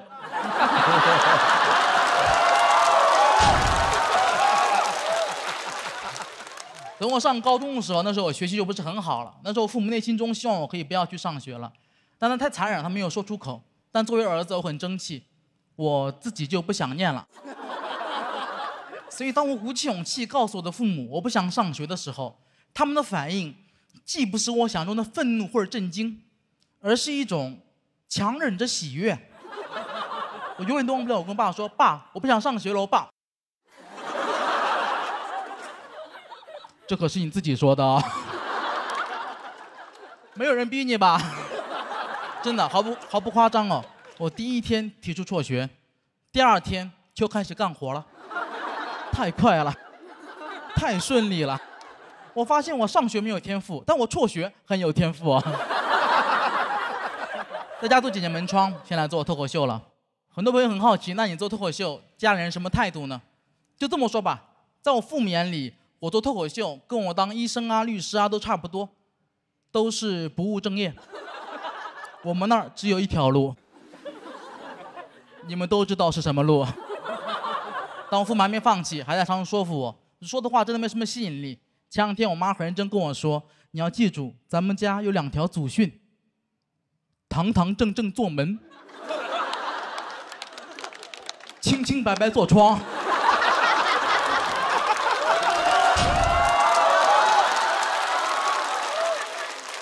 我说妈，这也太荒唐了。不过你们能听出来，我们那儿确实算得上是名门望族，没有书香，全是门第。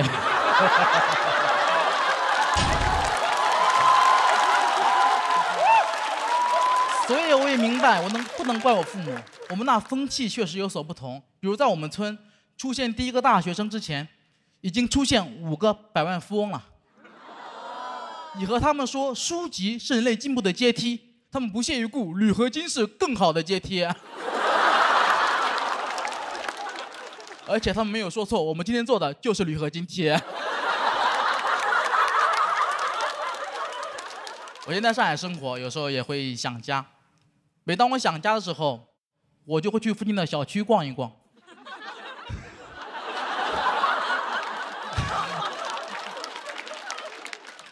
看看他们的铝合金窗啊，不锈钢防盗窗啊，缓解我对家乡的思念。这是我的乡愁。时间久了，附近小区的保安也认识我了，不让我进去了，非说我在踩点。我跟他解释呢，保安大哥，说出来你可能不信，我有这种爱好。我喜欢观察防盗窗啊，装的结不结实。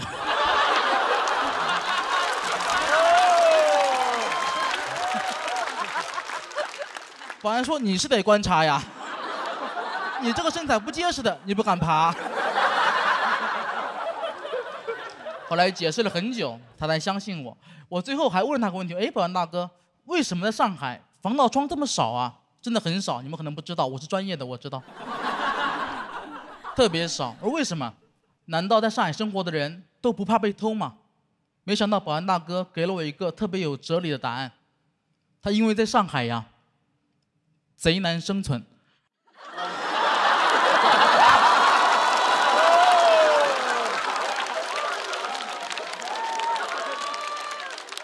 我小时候确实不理解我父母，从前一直不理解他们对这种门窗的执着。我觉得我现在做脱口秀了，我很喜欢这种工作，很热爱它。为什么老让我去做门窗？难道我做脱口秀还能被饿死吗？去年开始理解了。这个听妈妈的话呀，是有道理呀。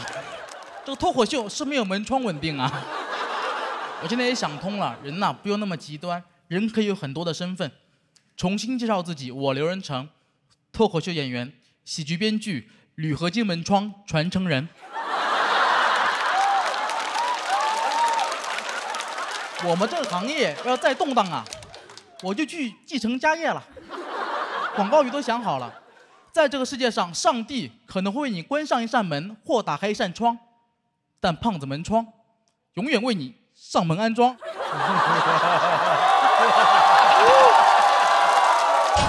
好，谢谢大家，我是刘仁成。哎，朋友们，你们好吗？先给大家做个自我介绍啊，我叫龙包，我应该是今天所有现场演员当中离咱们上海最远的一位朋友。我从小在新疆长大，说实话，我来南方的次数不是特别的多，所以我今天想跟大家聊一点关于南北差异的话题。我跟大家说啊，我第一次来到南方，我特别不适应南方人对我微笑服务。啊，不是我贱啊，就因为我已经习惯了我们西北地区那种汹汹的服务。我刚来到南方，就是你们会给我一种感觉，就是你们笑得越开心，我心里越没底。我说你笑得这么开心，你是不是东西有问题？我来的第一个南方城市啊，不是上海，是另外一个城市，咱就不提名，咱礼貌一点，给你们4个字概括一下吧，就怎么说，就西湖附近吧。我当时在他们的机场啊，某山机场，我当时就跟一个出租车司机发生了一点冲突，就的士司机发生了一点冲突。我当时上车之后，我就跟那个师傅说：“师傅你好，我去那个西湖。”然后那师傅就开始对我微笑，然后说了一些关心我的话，激怒了我。他当时是这样，他说。您是游客吧，先生？我给您介绍一下，我们这个西湖呢，在市中心，它比较远。我个人建议您呀，去坐我们这个地铁吧，能够便宜点，给你省点钱。我当时就感觉被冒犯到，我心想，你是怎么看出来我贫穷的气质？我甚至当时把这个事儿都想得过于有点复杂，我当时有点应激了。我心想，老听说南方排外，哥们儿刚来就被排了，我还没进去。我当时想到这儿，我把车门一关，我对着师傅一声冷笑，我这走。我就喜欢这种贵的交通工具。哎呦，你还看不起？你先绕机场2圈，咱们再出发。我就故意这么去说嘛。当然那个师傅一下也就听出来我的言外之意了，他就开始跟我解释，跟我道歉。他说：“哎呦，先生，您误会我的意思了，我没有看不起您，我跟您实话说了吧，就是有人他在网上他提前预定了我这辆车，我现在把您送到市中心再回来，时间太长了，我会错过跟别人约定好的时间，没有看不起您的意思，您误会我了。”哇！我当时听完之后就特别的愧疚，我心想：哎呀，我真该死。师傅，原来你不是看不起我的意思，不是瞧不起我，你就是拒载。我就举报了他，然后没有，开玩笑的，我就坐了第2辆出租车。说实话，我真的挺愧疚的，我误会了人家的好意。我在第2辆车上的时候，我甚至想到了，我说，怪不得我们北方人老说南方人比我们会做生意，是有原因的。你看你们在拒载的时候都愿意先撒一些善意的谎言，多么高贵的品质！我不是讽刺大家，是因为我当时在车上，我想到我们那块的司机在拒载时候那个鬼样子，就是我们那怎么说，就跟你们正好相反。我们那司机懒得骗你，真的，你有时候都很难相信，你竟然会因为一个司机的诚实而感觉到愤怒。我给你们举个例子啊，我15年去西安上大学，我当时在那个火车站，外面的马路，我正百度地图，我想去看一眼钟楼，大家知道钟楼吧？一个建筑嘛。然后我正百度地图的时候，突然有一辆出租车停在我的旁边，摇下车窗，非常的热情，在那说喊我，他说：“哎，走不走？”哎，我一看是个出租车嘛，我说：“哎，师傅你好，我想去钟楼。”他说：“我不想去。”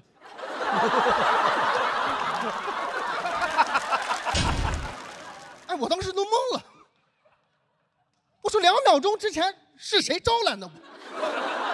我愣神的一瞬间，他一脚油就走了，就留下一脸委屈的我，想不明白，我没有生气，我在思考他的那句话。我说什么叫做你不想去？你不是出租车吗？这不得由我来想？哎，我第一次来到这个陌生的城市，我怎么找到一辆想去的车呢？哎，我总不能站在路边喊吧？我说钟楼谁想去？钟楼走不走？哎，不知道的人还以为我在这儿懒惰呢。啊，真的，我当时正在幻想的时候，突然又有一辆出租车停在我的旁边，摇下车窗，跟上一个司机一模一样。我都感觉我幻听了。他说：“哎，走不走？”但是我当时只有一个反应，我说 ：“NPC 吗？这是？我是不是陷入某种循环当中了？是不是今天回答不上来这个问题？我走不了。”我当时真的慌了，我不知道该怎么办，我就很胆怯的跟那个师傅说：“我师傅，你想不想去钟楼？”就你们见过那种打量傻子的眼神？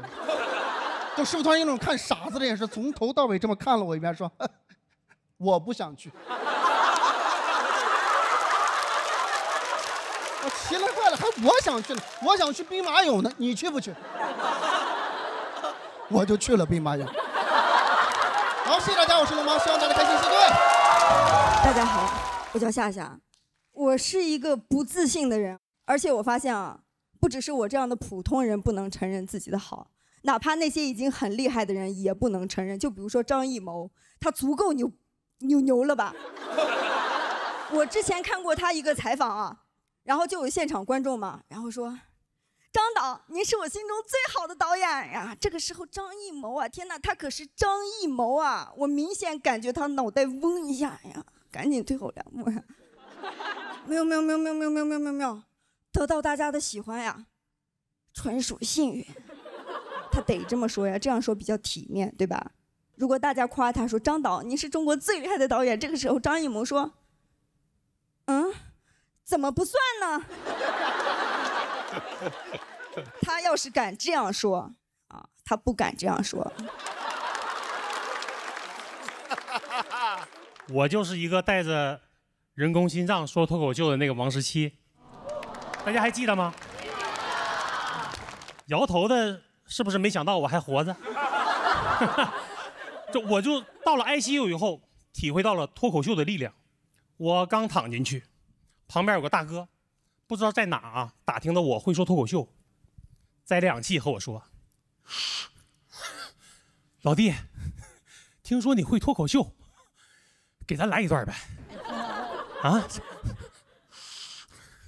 这里太无聊了。我一看大哥这么热情，我也摘了氧气。大哥，你等我坐下给你讲啊。我刚要坐，护士啪给我摁倒了，告诉我别开玩笑啊，这屋躺的可都是真能笑死的，我跟你讲。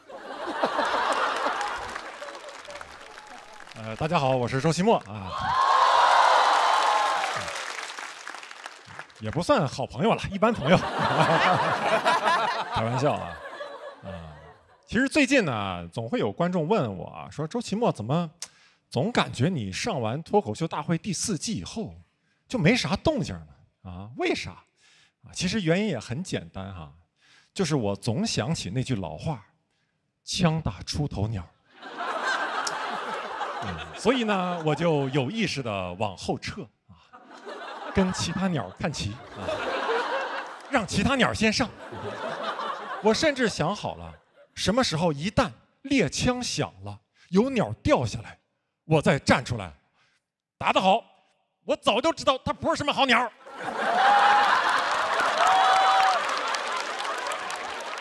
然后再往后撤啊。但现在我感觉后撤的步子迈得有点大了。你像我去年1年啊，基本没有什么演出。然后我们这行是这样的，如果你没有演出的话，就没有演出费。你说奇怪不奇怪？啊，这还有天理吗？这2年我的生活也有了很大的变化，比如我现在就搬到上海来了。啊，然后呢，也就开始喝咖啡了。说实话，没有那么愿意喝，但是我听说在上海，如果你不喝咖啡的话，不给你办那个积分落户啊，好像是1000杯顶10分是吧？我不管哈，我就哐哐喝啊。我家楼下呀就有一家连锁的咖啡店啊，我没事就过去点一杯。它现在有个点单系统很有意思。就如果你在手机上点单，并且支付完成以后，他会给你发过来一个成语啊，比如说好事成双。然后你到了门店，到了柜台前，你啥也不用干，你就对着店员说好事成双，他就把你的咖啡给你。我觉得这个系统很巧妙，但是呢也有漏洞。其实我一天可以去他们家的很多店，随便说一个成语试试。完全可以啊！随便走进一家店，你好，不劳而获。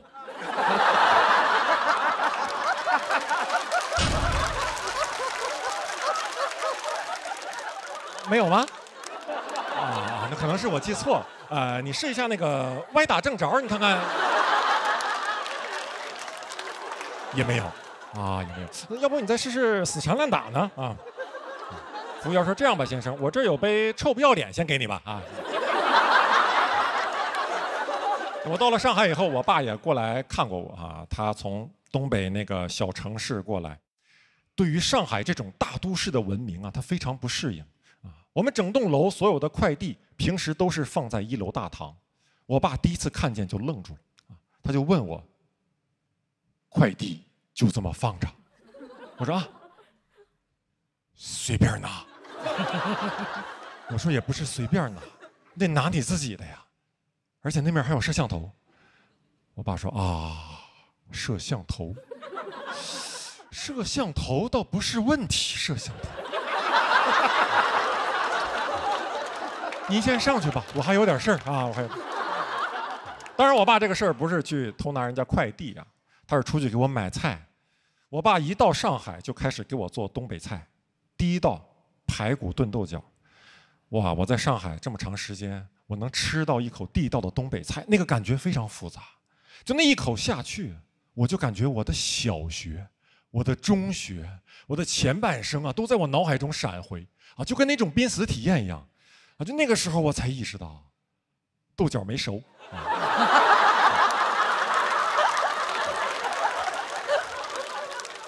而且我现在在上海，之前在北京也是北漂。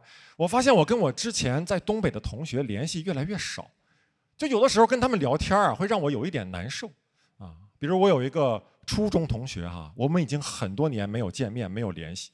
某天晚上，突然一个微信的视频邀请就发过来了。哇！我当时犹豫了一下，我还是接了。接起来之后，就是一个前置摄像头的画面啊，一张大脸。已经有点秃顶了啊，然后背景呢就是一个饭店的包厢，啊，桌上杯盘狼藉，我这朋友就看着我，啊，大个儿，干啥呢？想你了。我吹没吹牛？是不是周奇墨？哎呀，大个儿，现在咋样啊？啊？多少年不见了？你还经常跟那个许广智他们一起演出呢吗？谁不他吗？你瞅我这嘴，把他俩整混了。他俩不总搁一块儿吗？那去年不还上春晚来着吗？啊！哎，对了，你咋没去呢？哎，大哥，没找你那是导演眼光不行。你适合上春晚啊，大哥，你适合，因为你稳当。啊，你懂不？你比他们稳当啊，你适合上春晚。那你不上春晚，你平时都干啥呀？啊？你还讲脱口秀呢吗？大哥，我告诉你干啥？你直播带货，直播现在老挣钱了。你说你又有流量，你就咔咔带货呗啊？你不脱口秀天花板吗？你就卖天花板。不是那谁，张总就搞建材的呀，他给你供货不就完了吗？咱有渠道啊。不咋呀，大个儿，你笑了啊？我把你逗笑了。我把你逗笑。哎呀妈，那你说我是不是能去讲脱口秀呀？我把他逗笑了。哎呀。那行吧，那你忙着吧，我们搁这喝酒呢。啊，那张总、王总啊，都可喜欢你了。完了，你啥时候回来，你吱声，我给你安排，听见没？啊啊，行，那你忙着吧，先挂了吧。哎，好嘞，哎，哎，等一下，你跟那个张总、王总再说个拜拜来，说个拜拜，哎，拜拜。对，张总拜拜，王总拜拜，哎，拜拜，多好，哎，挂了吧，好嘞，保重，哎，我当时挂了那个电话呀，我就坐那儿缓，就缓了半天，我就难受啊，我就想，我这么稳当，为啥春晚不找我呢？好，谢谢大家，谢谢你们。哎，谢谢大家，谢谢大家。大家好，我是史密斯，我是熊掌，我们是二人战，谢谢大家，谢谢。又是演漫才啊，但是都是漫才，这个风格不太一样，希望大家能喜欢。蜘蛛侠被警察抓了，罪名是什么？开始的特别突然啊！猜哪儿来个谜语呀？蜘蛛侠被警察抓了，应该是打架斗殴。不对。破坏公物。不对。也不对。说了嘛就不对呀。你有答案你说吧，别问我了。走私嘛。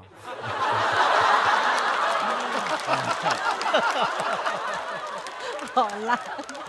漫才就是破玩意儿啊！哎，人人都会啊。啥破玩意儿啊？别说这没用的谜语，有没有正经事儿分享一下？正经事儿啊？正经事儿。人一困了就打哈欠。这是废话。啊，不是，有时候看别人打的时候，我也想打一个。哦，有这种说法，说打哈欠会互相传染，对吧？你干啥呀？你干啥呀？张个大嘴在这块儿，没有这么容易传染啊！不用现场试。不是啊，我是认为这个世界上哈欠的数量是固定的。啊，你看，每当我打的时候，别人也打，我就不想打这个哈欠了。为啥呀？就感觉本该属于我哈气的舒适程度被他给抢走了。啥玩意儿？啥意思？哦，别人不能打哈欠了？可以打，别在我这儿打，我不允许他跟着我打。真霸道啊！我第一次见着有垄断哈气的啊！哎，我这不是垄断啊。是看到别人跟我同时打的时候，我打的又不舒服，感觉本该属于我这个哈气被他给抢走了。那你偷摸打？偷摸打？偷摸打？凭什么我要偷摸打呀？我才是受害者。还受害者？你不怕被抢吗？偷摸打没人知道就不会被抢了。干啥？你要早送诗歌呀？要干啥？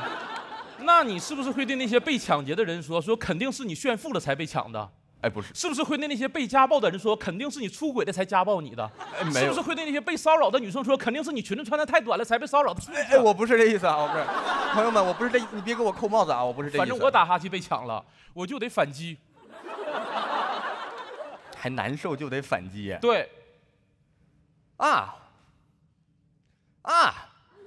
你明白了？明白了。你就会对那些被抢劫的人说：“你被人抢了，你也出去抢呗。”你就会对被家暴的人说：“你被家暴了，你打回去呀。”你就会对被骚扰的女生说：“你被骚扰的时候勇敢一点，往回摸一把，不就完事了吗？”是不是？你呀，是我呀，真是啊，你还啥玩意儿都在受害者，叭叭说半天，小自己挺有理那个。不是，我觉得打哈欠这个叫法也不对。说不过我就换话题啊！不是，我觉得打哈欠啊，不应该叫打哈欠啊，打喷嚏应该叫打哈欠。为啥呀？你看，所有人打喷嚏都是哈欠，应该叫打哈欠吧？从来没见过人打喷嚏是喷嚏。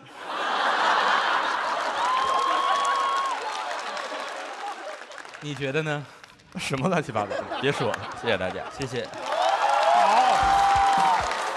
好 ，Hello， 各位好，我名字叫刘洋，然后我讲了10年的单口喜剧了，对，但是这是我第一次参加单口喜剧的节目，我说实话，我特别紧张，而且各位看看我们的战队吧，朋友们，我天，我们战队都没人了。之前导演跟我们说刘老师切记流程，上场的时候从你的队长身边走开，与你的队友们拥抱。各位，队友们2个人，这就是队友们的最小单位。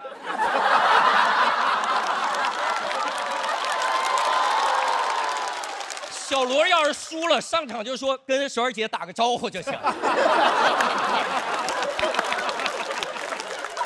太紧张了，我真的，而且我来之前也各种担心，我有一个担心就是担心我这个脸型上镜了之后特别难看，难看的点是这样的，就是各位看得出这个脸型很方，这是一张标准的方脸，上镜前方，上了镜大大方方，这脸，但我该说不说，各位，我以前是个新东方老师，这是一张标准的新东方老师脸。董宇辉、罗永浩，我，新东方面试就是直接去长城，看能不能把脸卡进那个凹槽里面，一卡进去，上岗。然后来的时候，节目组也问我，因为节目组知道我跟周奇墨是一起讲段子出来的，所以节目组问你对周奇墨的态度如何？他是你在这个圈子里最好的朋友吗？各位问这个问题，你可能不了解我们俩的关系。我们俩认识10年了，我们俩一起上台，当时在北京是一起骑着共享单车赶各种开放麦，有的时候我们俩共同经历了一件事情，谁能把这件事儿讲成段子，就看谁先抢到共享单车去开放麦讲。可以说我们俩是从小骑着共享单车长大的，所以你要问我在这个圈子里最好的朋友，那只可能是共享单车。我真的太喜欢共享单车了，各位，我甚至办了一张骑行卡，我不知道各位办过骑行卡没有？办过，也不是我想办 ，app 说服了我。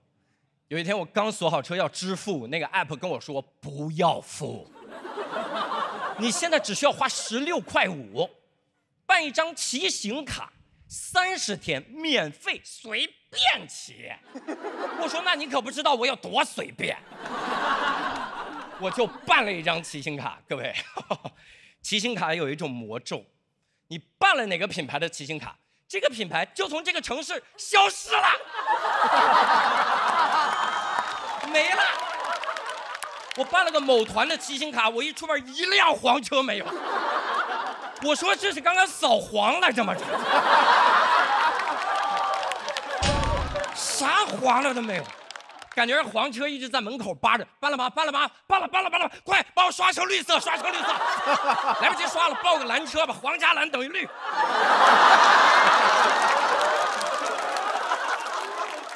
报在那边，我真是没想到，我办了骑行卡之后会被卡在骑行这个环节。我办卡之前，各位，我不是给你炫富，我共享单车自由。我想骑什么共享单车骑什么共享单车，我办了卡我变了，我的灵魂被资本绑架了。我现在出门挑共享单车，我有那种电视剧里面女主角早晨起来挑衣服的感觉。我看着几十辆小蓝车，几百辆小绿车，一辆能骑的都没有啊。然后无论目的地有多远，我都走路去目的地，感觉我不是办了张骑行卡，我办了张健身卡。然后有的时候在路上，你看到一个人骑着一辆黄色的共享单车从你面前过，悲从中来，眼泪不知道啥时候就流下来了。你就看着他说：“为什么？就差一步吗？我要是先走你走的那条路，你现在拥有的一切不都是我的了吗？”这就是我对周奇墨的态度。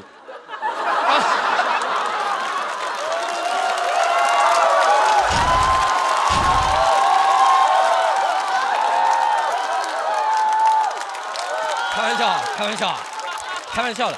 单口喜剧演员就是这样，我们会为了搞笑讲一些这种真心话，然后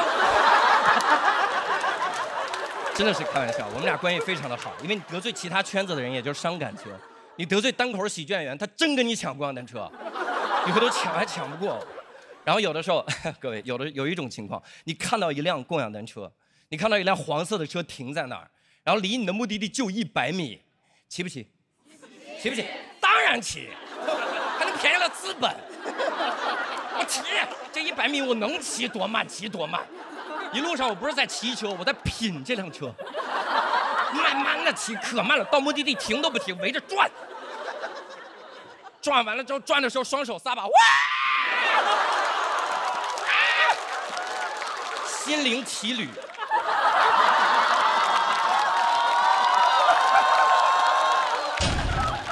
然后骑完了之后，意兴阑珊，恋恋不舍，要锁车，不让停。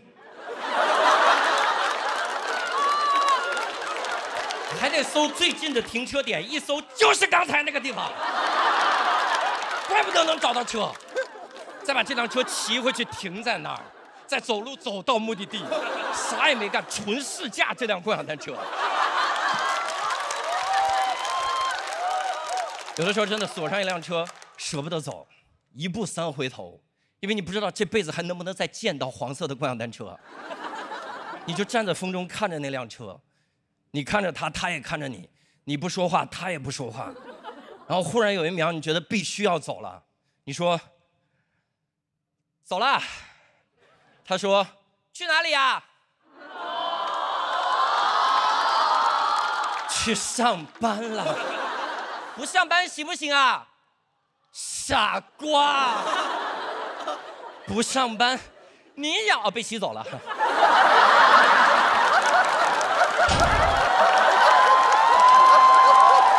自作多情啊，自作多情。虽然现在我们能扫到的共享单车越来越少，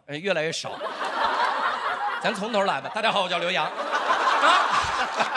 虽然现在能扫到的共享单车越来越少，但是我真心的希望所有的单口喜剧演员永远能扫到那辆去赶演出的共享单车。谢谢大家，我是刘洋，谢谢。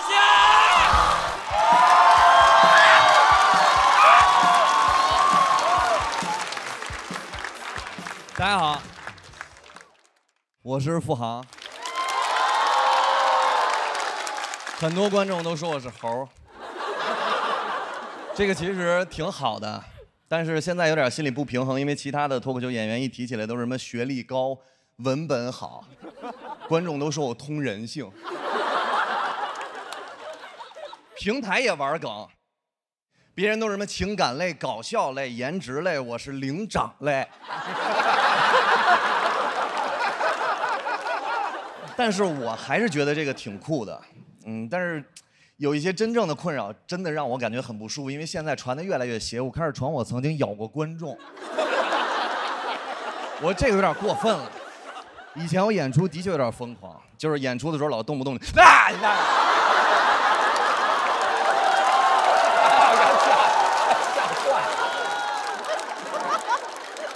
我演过敬老院专场，那个时候我说大爷，一看你身体就非常的好，我要热场吗？大爷看着我，啊！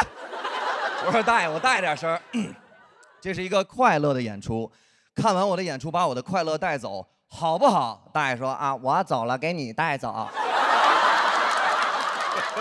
全场非常凉，演完之后只有一个大爷支持我，我过去问他，我说大爷，是因为我不好笑吗？大爷说：“首先是，其次啊，就是人到了这个岁数，有很多不开心的事儿。我每天看着我每一个子女手里拿着每一份遗嘱在打官司。我说每一份遗嘱，遗嘱不应该只有一份儿？他说小伙子你不懂，到我这个年纪，谁对我好，我随时给谁立一个。你好好演。”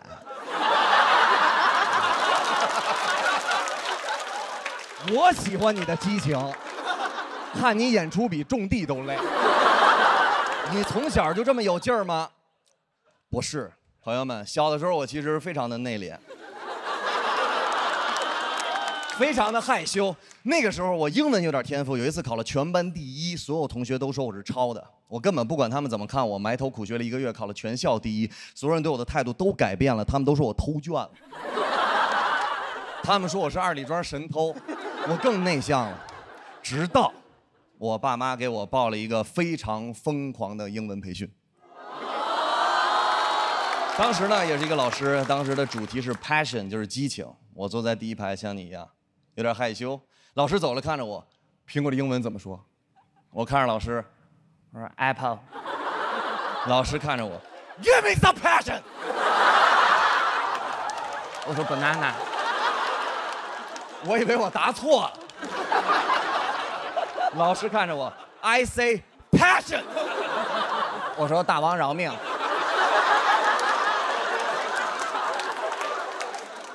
老师看着我，老师看着我说，孩子，看着老师的眼睛，这个世界上没有人在乎你，也没有人记得你，拿出你的激情可以改变人生。来，3、2、1，好！我看着老师，好的，老师。老师看着我 ，Are you great？ 你棒棒，你棒棒，你棒棒！我看着老师，我说反弹是个北北，棒棒棒！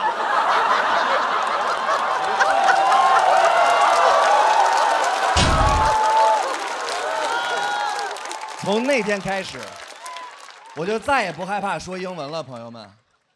我爸每次带到我看到外国人，我爸就会说：“付航上。” Yes sir。哪儿呢，老外？老外，老外，老外，老外淘汰了。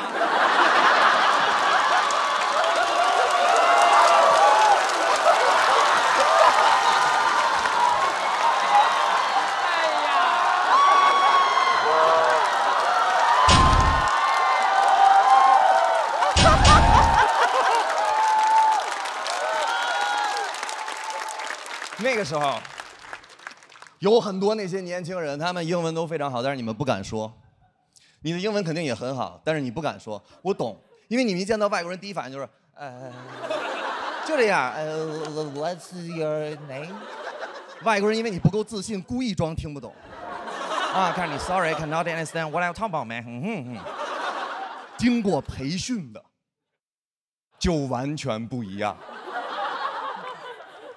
我爸说：“富航上。”我说 ：“Yes sir。”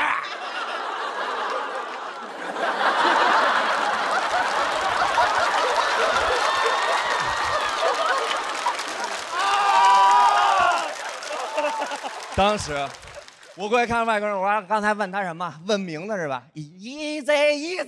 我说你name is what？ 你 say 不 say？Are you 明白？再看那外国人，旁边老大爷都疯了，说：“哎呦喂，这小伙子太棒了，给外国人都聊懵了。”宝贝儿，你是非洲的吧？我说我是郊区的，在非洲长大。我说在中国长大，想去非洲。我说差不多可以了。我说你为什么这么怀疑我们这些人呢？他说：“哎呀，上一次问一个也门的，他说他是纯也门。”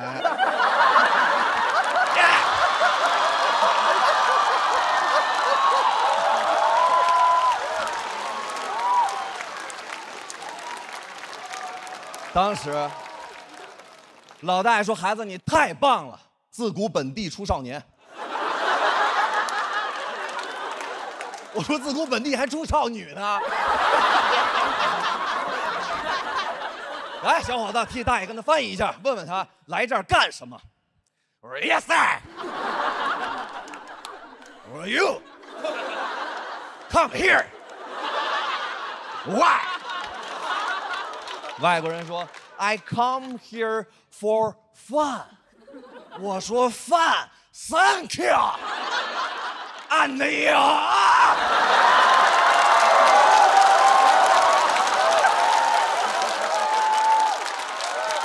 大爷说：“你太棒了，太喜欢你了，孩子。”再给他翻译一下：“有朋自远方来，不亦乐乎。”我说：“差不多得了，大爷，你想聊你自己聊。”当时我一直非常自信，直到我高考失利。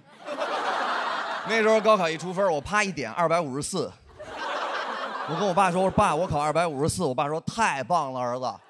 其他科多少分？”我说：“这就是总分。”我爸说：“你妈得跟我离婚。”当时我觉得我的人生完了，朋友们。我说：“爸，我的人生结束了吗？”我爸看着我说：“孩子，你才18岁，你的人生还没开始呢。”我眼泪唰就下来了。我说：“那您能给我掏点钱让我重新复读1年吗？”我爸说：“不行，因为爸爸对你的爱结束了。”但是没关系，没关系，等你妈跟我离婚了，你可以用这个房子结婚。当时我看着我说：“那您等什么呢？”我的人生完了。我爸说：“我在等你长大，找到一份工作。”我说：“好。”第一份工作，我找的就是一个私人会所的 BA， 保安。对，就是保安。当时我就想，我的人生已经浪费了，我高考失利了，我不知道该干什么，我前面所有的人生都是没有任何意义的，我非常痛苦。我到那儿去面试那个兼职的保安，那个 HR 看着我啊，小伙子挺不错啊，刚考完是吧？考多少分啊？我说254，但我人生刚刚开始。非常好，孩子，你知道当保安最重要的是什么吗？我说什么？他看着我说：“你有激情吗？”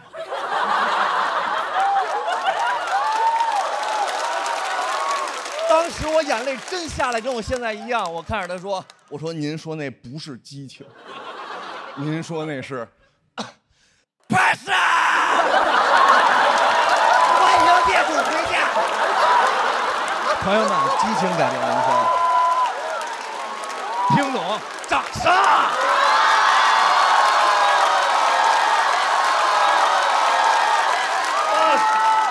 你们送给了我一场完美的演出，希望你们大家开心一点。我感谢你们。